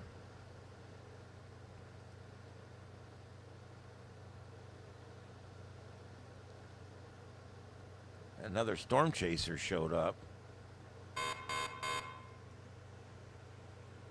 Yeah, we have another storm chaser here that's out there south of Elbow Lake near Seston. And he's going north. It looks like he might be trying to come up behind this little one here. It's starting to get dark. Look at the lightning in that lower right one down here in the radar. Look at the lightning in this one down here. Wow.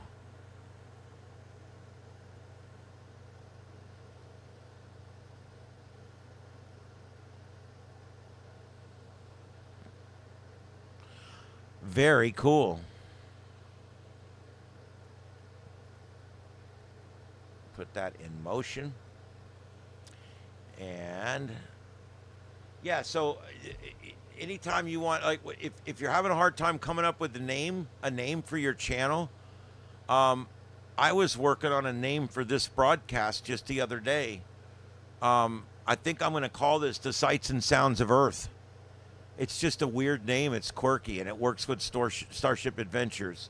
But I actually put into ChatGPT, come up with a channel, a name for a show where I go on in the evening and talk about the news and events around the world, and I play scanners, and I play audio clips, and I play video clips, and I show live video, and I listed all the things that I do. I put the channel name that I have, and that I'd like it to kind of loosely be based on Starship Adventures. And then boom, it did it for me. It built it for me. And it came up and it gave me however many I asked for, 40 of them. And it gives me suggestions of all the different things that I could call it. And they're actually pretty good. I mean, the AI has the ability to be a lot more creative than people realize. Once again, I've been very impressed. I told it to make me 30 suggestions names for a YouTube live show that reflects our news-focused, scanner-fed, and viewer-driven format while playing off the channel and studio branding, Starship Adventures, Starship Studios. So it comes up with Starship Live, Eyes on Everything, Command Deck Live, which I kind of actually gravitated towards that at first, Starship Signal Watch, Starship Studios Situation Room, Scanner Skies with Starship, Starship Intel Watch, Starship After Hours Live, Starship Red Alert, Starship Standby, Starship Surveillance Live, Starship Briefing, News Scope Live, Scanner Live Tonight, Nation in Focus on Starship Adventures. I mean, you see what I mean? It gives me everything in the world. And I go through, and sometimes I take a little of this and a little of that. And I've been able to make some really, really cool stuff. Come up with some really neat names for things and stuff like that. When really, it helps me be creative. You know, it takes what I say, and then it gives me something back, and then I take that and I formulate it. And in this case, I even went back and said, give me 30 more, and based them a little more on a Star Trek type theme, and the starships involved in Star Trek. And then it started that Starship Command Live, the Neutral Zone live feed, Bridge Duty, Starship Studios, the Starlog transmission. So I was able to hone the search and make it a little bit. So what a great tool to be able to come up with a great name. The hardest thing is to come up with a name. I finally came up with Starship Adventures, and it stuck. And you know, now I look back on it, I'm like, it's kind of a dumb name, but it's my name and it works and people remember it. I had several people just in the last week tell me, I saw your weird channel and logo, so I had to come check it out. And there's nothing wrong with that. I like that. And so I think it's great.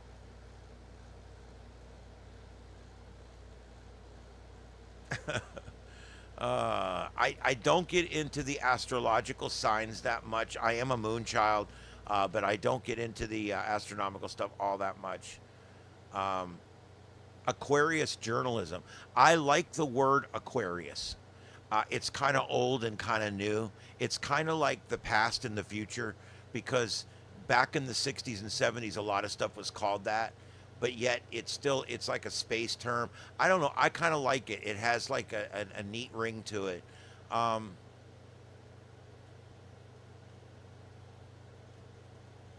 Yeah, I like it.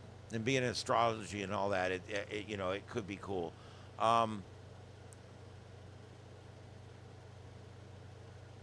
VTX, what's up, buddy? That's VTX Live, everybody. He's one of my mods here on the channel, and he's one of our cooperators here at the studio. Thanks for being here, buddy. I appreciate it. We are just finishing up here, checking around the news. I was just showing them how to make logos on the on one of the AI programs. Somebody was wanting to make a logo for their YouTube channel. You know what? There's two kinds of people that have done it and people that are wanting to do it. You got to become one of the ones that's done it. So if you're waiting to pull the trigger, don't wait. Pick a name tonight, make a logo, stick with it, and go. Look at this. We've got hail. Got hail on the ground, guys. Let me see if I upper right one up there in the shot here. I'm gonna try to figure out where this guy is. Give me just a second here. Is this him? Nope, that's not him. And that's not him. He's one of these guys down here. So this storm must be putting out some hail. We actually have hail on the ground. He's hiding under a gas station. Look at him. He's right in the middle of that hail core. Look at that. We got hail on the ground.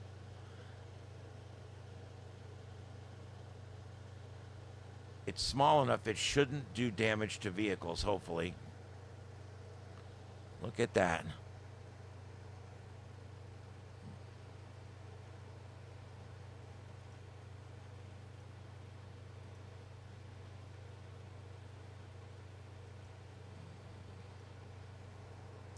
Nice. Isn't that cool? All right, so there we go. That's them. He's right in the middle of that. Look at that. You can see that we've actually got a hail signature right over the top of our Storm Chaser's GPS signature. So that's really cool. That's an amazing correlation between radar and visual confirmation right there. That's absolutely amazing. And I think, do we have another shot of this storm? Look at the shot of the storm this guy's getting.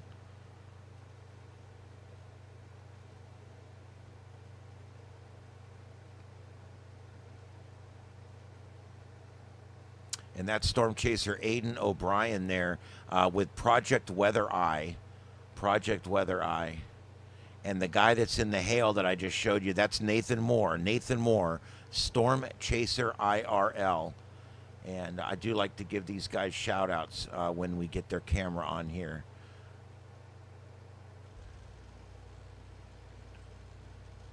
Very cool.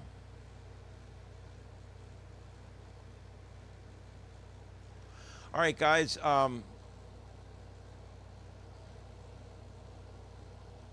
Yes, VTX, it's interesting. I didn't realize you were in that storm. We watched that storm at the station on the big screen. It was a bad storm. That was a bad one. It went up through North Pine Island, got it really bad, and the Yucatan. Oh my God, I just said Yucatan. The Cape Hayes Peninsula up there, and Port Charlotte, Punta Gorda. It was bad up there. Thanks, Junior 7-3. I appreciate you coming in, brother. Yes, I'm going to try to come on every night for an hour or so and just say hi to everybody and do a little news roundup. So thanks for being here. Man, the hail is still coming down. Look at this guy, man. Look at this shit.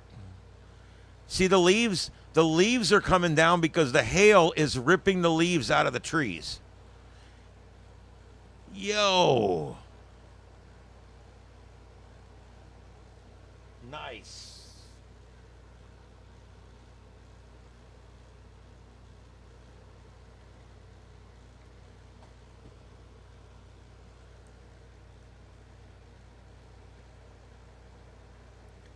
Man, he is really getting it there.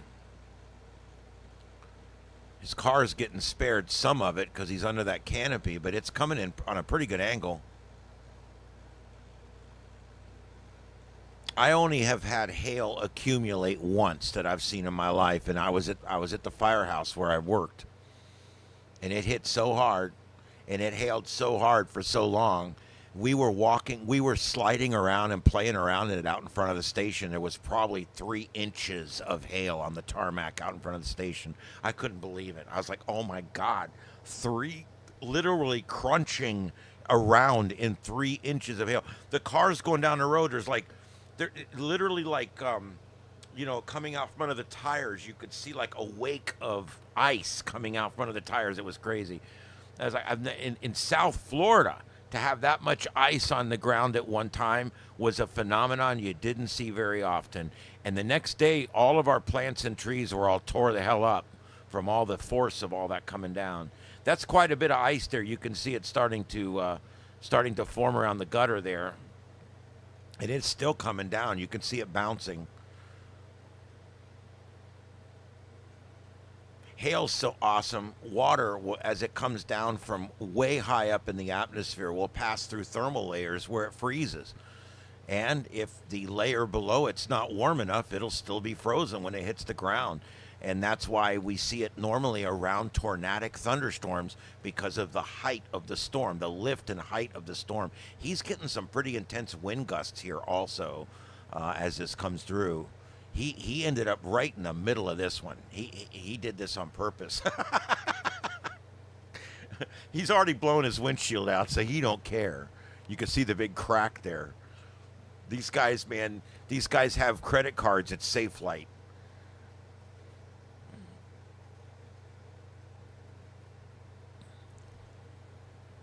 That's pretty damn cool. He's really getting his ass handed to him there. I don't know where that term came from, but the whole time I've lived in Florida, if someone got a really bad storm, they, quote, had their ass handed to them. I don't know where that came from. That's kind of been a thing here. Yes, ice in June.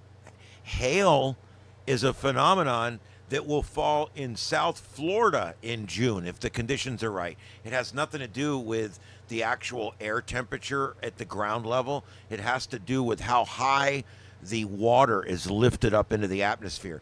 If the storm lifts water high enough in the atmosphere, it will begin to freeze.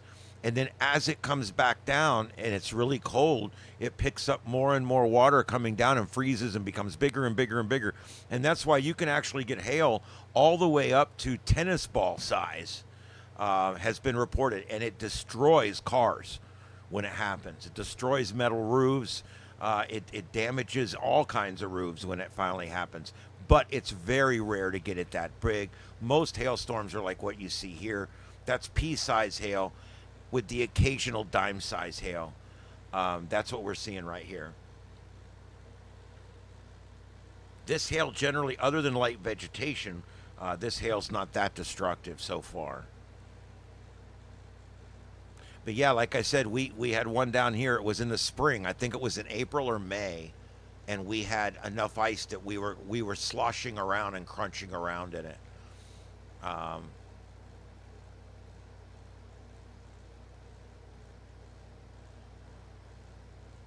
Yeah, it was pretty bad.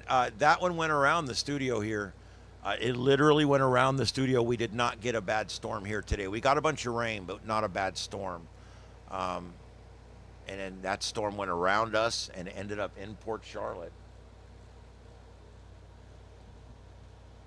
And we've got what's down here now is slowly fading out, finally.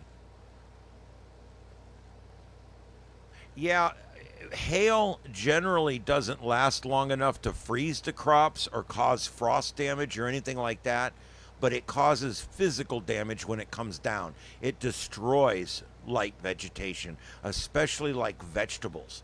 When they grow, they're very sensitive to wind and ice and things that are falling from the sky.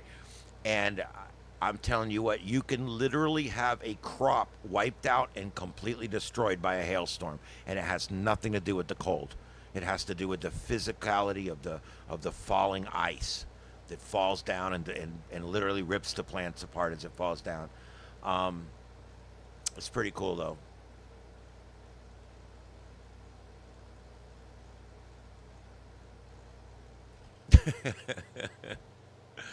Yeah, he cracked his windshield. These guys all have cracked windshields. That's like, it's almost like a badge of honor. It's the red badge of courage when it comes to storm chasers.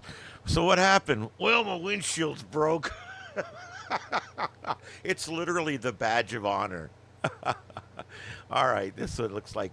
It's still coming down, though, by the way. But we'll go ahead and back out of this for a few minutes and check out what else is going on around.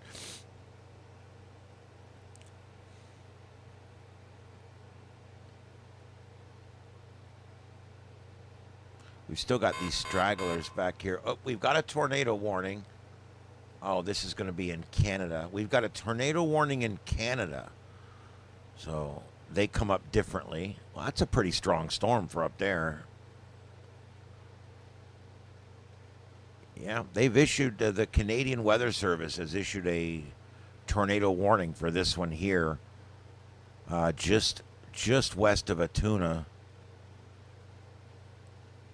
Ituna or Atuna, however you would pronounce that. Let me see what the movement looks like on that. Let me get rid of this because it's not doing nothing. Oh wow, 3 storms came together. Whammy! Look at that. Whammy! That's why we've got converging energies here. Got stuff coming up from the southwest and down from the northwest. And that's kind of come together to create a supercell here. And that's what's going on there. And there's another one here, and that one's in Canada too. So let's see what that one's all about. What, is that the same one? Okay, so it's got the same one listed twice. The Canadian warnings don't come in exactly right, so we just have to kind of live with that. That's the only thing for tornadoes. Everything else is severe thunderstorm, and most of that is down here.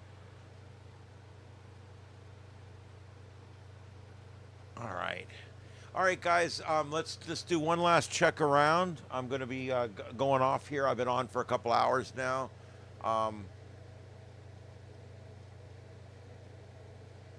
Riot chasers and storm chasers have something in common. Yep. Well, I guess they all got cameras and they're all willing to jump in front of stuff. I would like to do some storm chasing myself. Yeah, like I said, where I live, other than hurricanes, it makes it difficult. And we built these boxes with the cameras and the wireless things and all that. And so we're setting up to do virtual hurricane chasing, which is going to be really cool. Look at the lightning on that lower right camera. Holy shit. Let me see if I can go pull that up. I know where that's at, I think. Is that this one?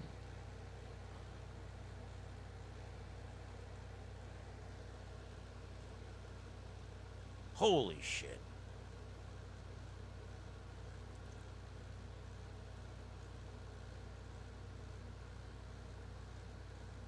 As we say in the South, ain't that some shit?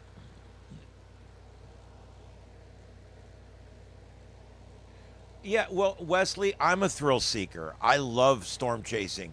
I don't riot chase because I'm not interested in becoming maced and beat and stompled and trampeded.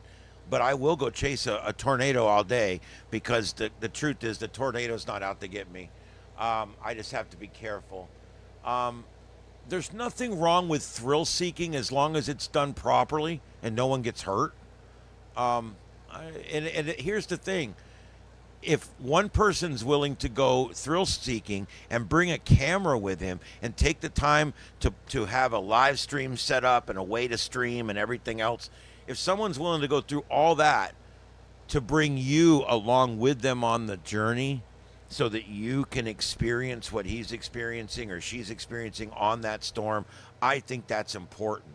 And so what one person calls a thrill seeker, someone like me calls a videographer that's bringing really good content to YouTube so that we can provide it to you. I like it. Sorry, I think it's great. I say chase away. I say chase the riots. I wish we could get some more cameras in these riots. I want to see what's going on. Cameras and transparency go hand in hand, and I love it. I think it's great. This lightning is amazing. It's in night mode, which makes it look really weird, but it's still giving us a great lightning show.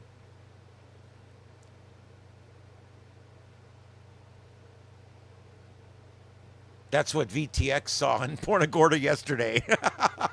There you go.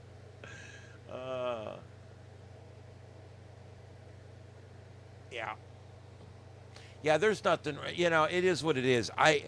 Some people bungee jump. Some people, what is that where you go down the zip line? Some people like to do different things. I used to snow ski, but I was never one of those reckless double diamond guys. I don't know. Everybody has their thing, dude. And I think it's awesome that in this life you can choose to even do things that are reckless, if that's what you choose to do. Man, that hail, it looks like it's turned into mostly just rain, but I still see little ice chunks on his window every now and then. So he's still getting some hail there. And I'm looking at a lowering here. Is that this guy?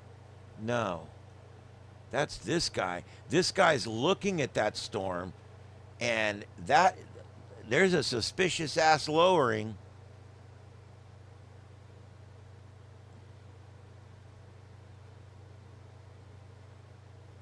This is Storm Chaser Aiden O'Brien.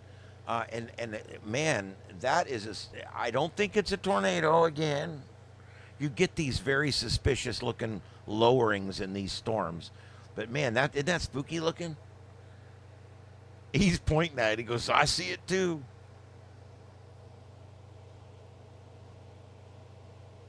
Oh, that's so beautiful with all that lightning. It's a great shot. I'm sorry. I respect anybody that drives 2,000 miles and puts up their own equipment and puts their own body in harm's way to provide me with a camera shot.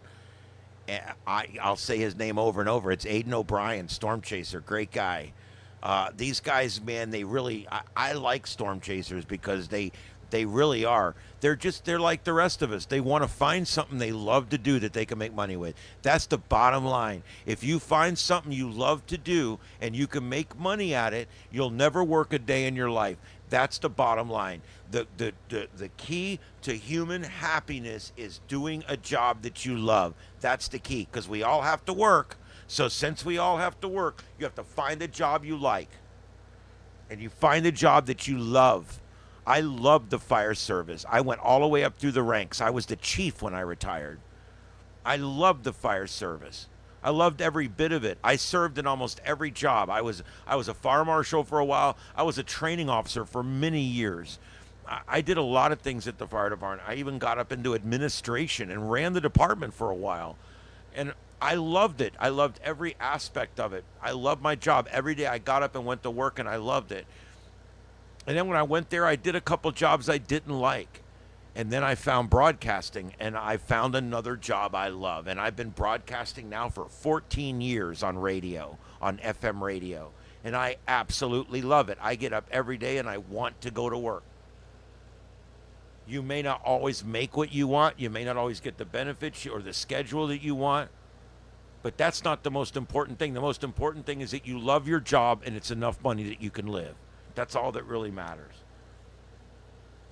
And that's where I'm at right now. I love YouTube. I love broadcasting. I love doing what I'm doing right now, showing you guys the views of the world. And that's what I plan to do.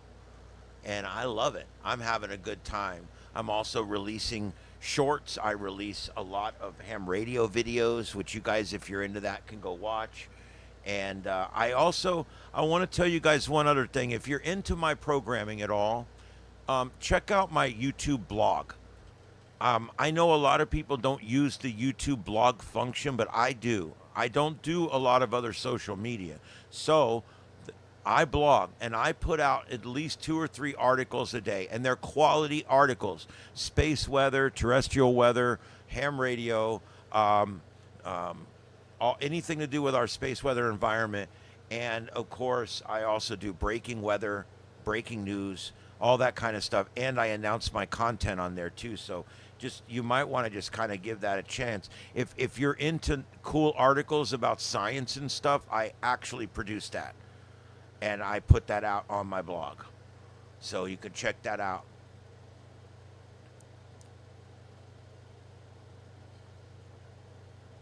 Brian, I hope so, buddy. And look, I'm here to help. I'm not just saying that stuff. If you guys get with me, I will literally, if I get some people that want to do a workshop one night, I'll set it up and we'll do it. I'll do it. I love doing that kind of stuff. I love helping new people get into ham radio. I do a lot of that. I help people, get started in things. I love that.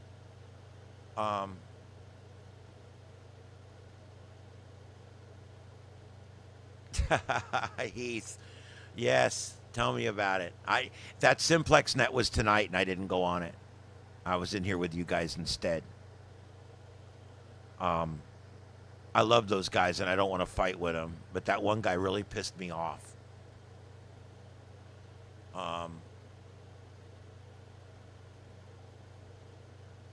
Yeah.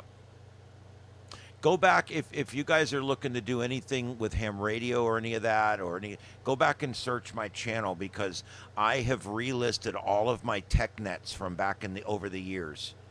So like if you're wanting to get into FT8, or you're wanting to get into SSTV, or you're wanting to get into repeaters, or you're wanting to build a node, or you're wanting to set up a Linux machine out of a Windows unit, if there's things like that, I guarantee I've done a tech net on it, and it's on my channel. I don't even know how many videos I got. I got like 800 videos or something. Some stupid amount of videos. I've been doing this so freaking long. 835 videos right now. And if you go back and search them, you can find I might have already done what you want to do. What causes most residential fires? Well, it changes a little bit. If you're up north, the further north you go, the more heaters become the problem. But then we have a phenomenon down here that we call rookie heater syndrome. And that's where people down here hardly ever use heat. So when they finally do use heat, they end up burning their house down. So you got that too. Dryer vents are a problem. Cooking is a problem. Smoking has come down over the years as a problem of starting fires because there's less and less people smoking. If someone still smokes in bed, that's going to be your number one thing. If you live in a home where someone has that last cigarette laying in bed, that's the most dangerous thing that can happen in a home. Cooking, grease, hot grease cooking, things like that can be fairly dangerous, especially with kids. Lightning strikes down here. We burn down a number of houses every year because they get struck by lightning and it causes a fire in the attic. 40 meters. Oh, okay. Yeah, I got said the 7.2 going out right now on Starship After Dark. You can actually go over to Starship After Dark, and you can actually talk on 7.2, and then wait about 20 seconds till the buffering comes up, and you'll hear yourself back. There's a bunch of idiots on there, I'm sure, this time of night. I love people having a good time and being free on the radio. I'm a free speech crazy guy. I don't do a lot of heckling. I'm not a troll. I don't do a lot of cussing on the radio or any of that, but I'll fight for your right to do all of it. That's how I am. November 4, Tango Whiskey Tango. Whiskey 2, Bravo Zulu Tango. What's up, guys? Thanks for being here. I hope I don't run you guys off because I'm a little harsh on the ARRL. And when I say a little harsh, yeah, I slam them pretty hard because I just think it's a waste. But, yeah, 7.2 is insane. But you know what? It's free speech, and that's why I like it. I'd go over there and listen. You know, they were sending pictures back and forth the other day. I've got, when you go over to my 7.2 channel on Starship After Dark, you can actually watch the SSTV because a lot of times these guys have been putting out SSTV over on the 7.2, which I thought was hilarious. And these pictures are like pictures of women in bathing suits mostly, but it's funny because there's been some funny like memes and stuff come across there. It's been pretty good. There's no audio on the 7.2 again. This is like the third time I've dealt with this today. What's going on over here?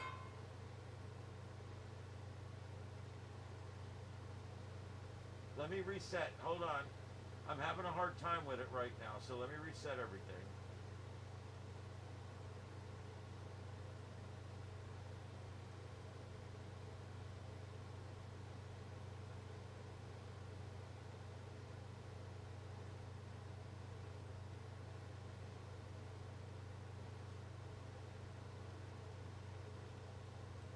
There we go. It's on now, guys. Thanks for letting me know. I didn't realize it. That's my bad. I have to watch that thing constantly because it does that. All right, the tornado warning is still up in Canada. Nothing new's been issued down here. And again, this guy, he was sitting under that canopy. The storm's past him now. And the storm's going by this other guy down here now, too. So that's all kind of winding down. That's a little strong cell. These are like little standalone cells just sitting out here. All right, let me check the chat room and see if there's anything else. I'm going to be signing off here in just a minute.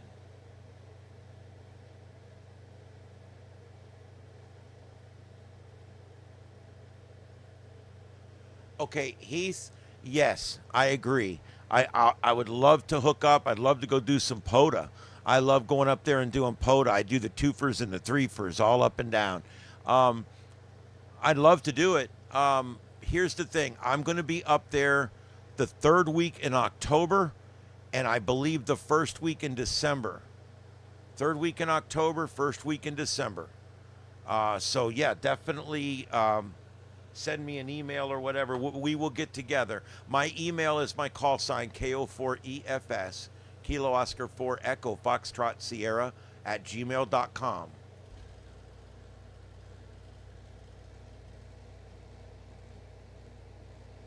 And Brian, yes, I'll go ahead and try to set something up and see if I can get enough interest.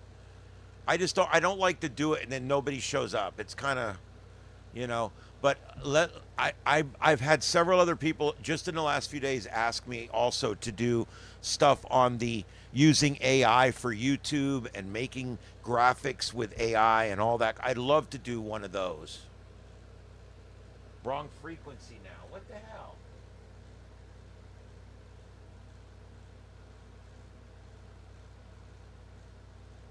There we go. Well, I don't know what I'd do without you guys, huh? I'm not paying any attention. That's because the default comes up to 1500 AM. Let's see here. That should work now. Yeah, I'll let you guys know. I will always put it out on the stream when I'm going to do stuff like that. So we'll definitely do that. All right. Is there anything else? Let's go back and we'll check the grid real quick just before we go. When I say let's get back to the grid, you know what it reminded me of for some weird reason? Like years ago, the George Michael sports machine. Do you remember that? Sunday nights late, and I'm not even a sports guy. But I used to love this guy because he would do like high-tech stuff on his show, multi-screen, multi-angles. He had this like machine he would press the buttons on. I used to think it was really cool. The George Michael sports machine. And for some reason that reminded me of that. I don't know, whatever. All right, let's see here. Is it still on AM? I give up, whatever. Let's see here. Lower sideband. Sorry, I'm on the radio, so I don't know what I'm doing over there. Now let me zoom this back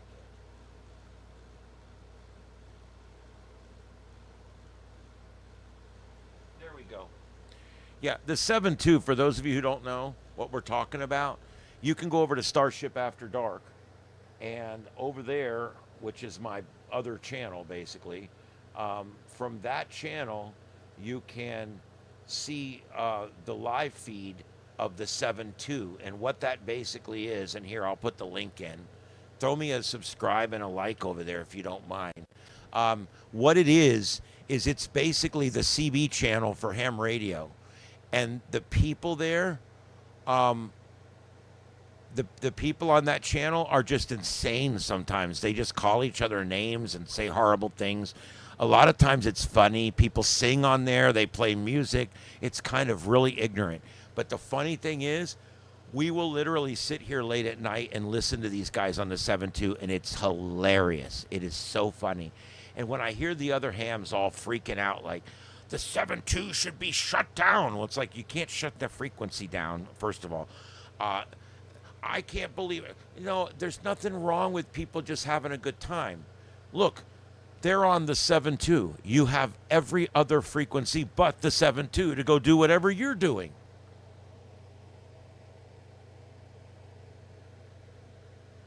The cable local access shows. Yeah, that was fun. You know what cable access was replaced by? YouTube. That's right. This is literally exactly what cable access used to be. You used to be able to literally do shows, and you would have to pay for the connection between your analog camera and the TV station, which in many cases was a secondary TV station, like not a network station, but like an independent station. And then you would do your show live from your location or live from their studio, and you would put it on public access. Some towns you would buy the space on the public access channel. And now, basically, this is public access. It gives everybody a chance to access the mechanism that puts the signal out across the world. That's exactly what public access TV was, and that's exactly what YouTube is today. I think it's awesome. It's the evolution of things. Yep, exactly. All right. There we go. Junior, I'm sorry, dude.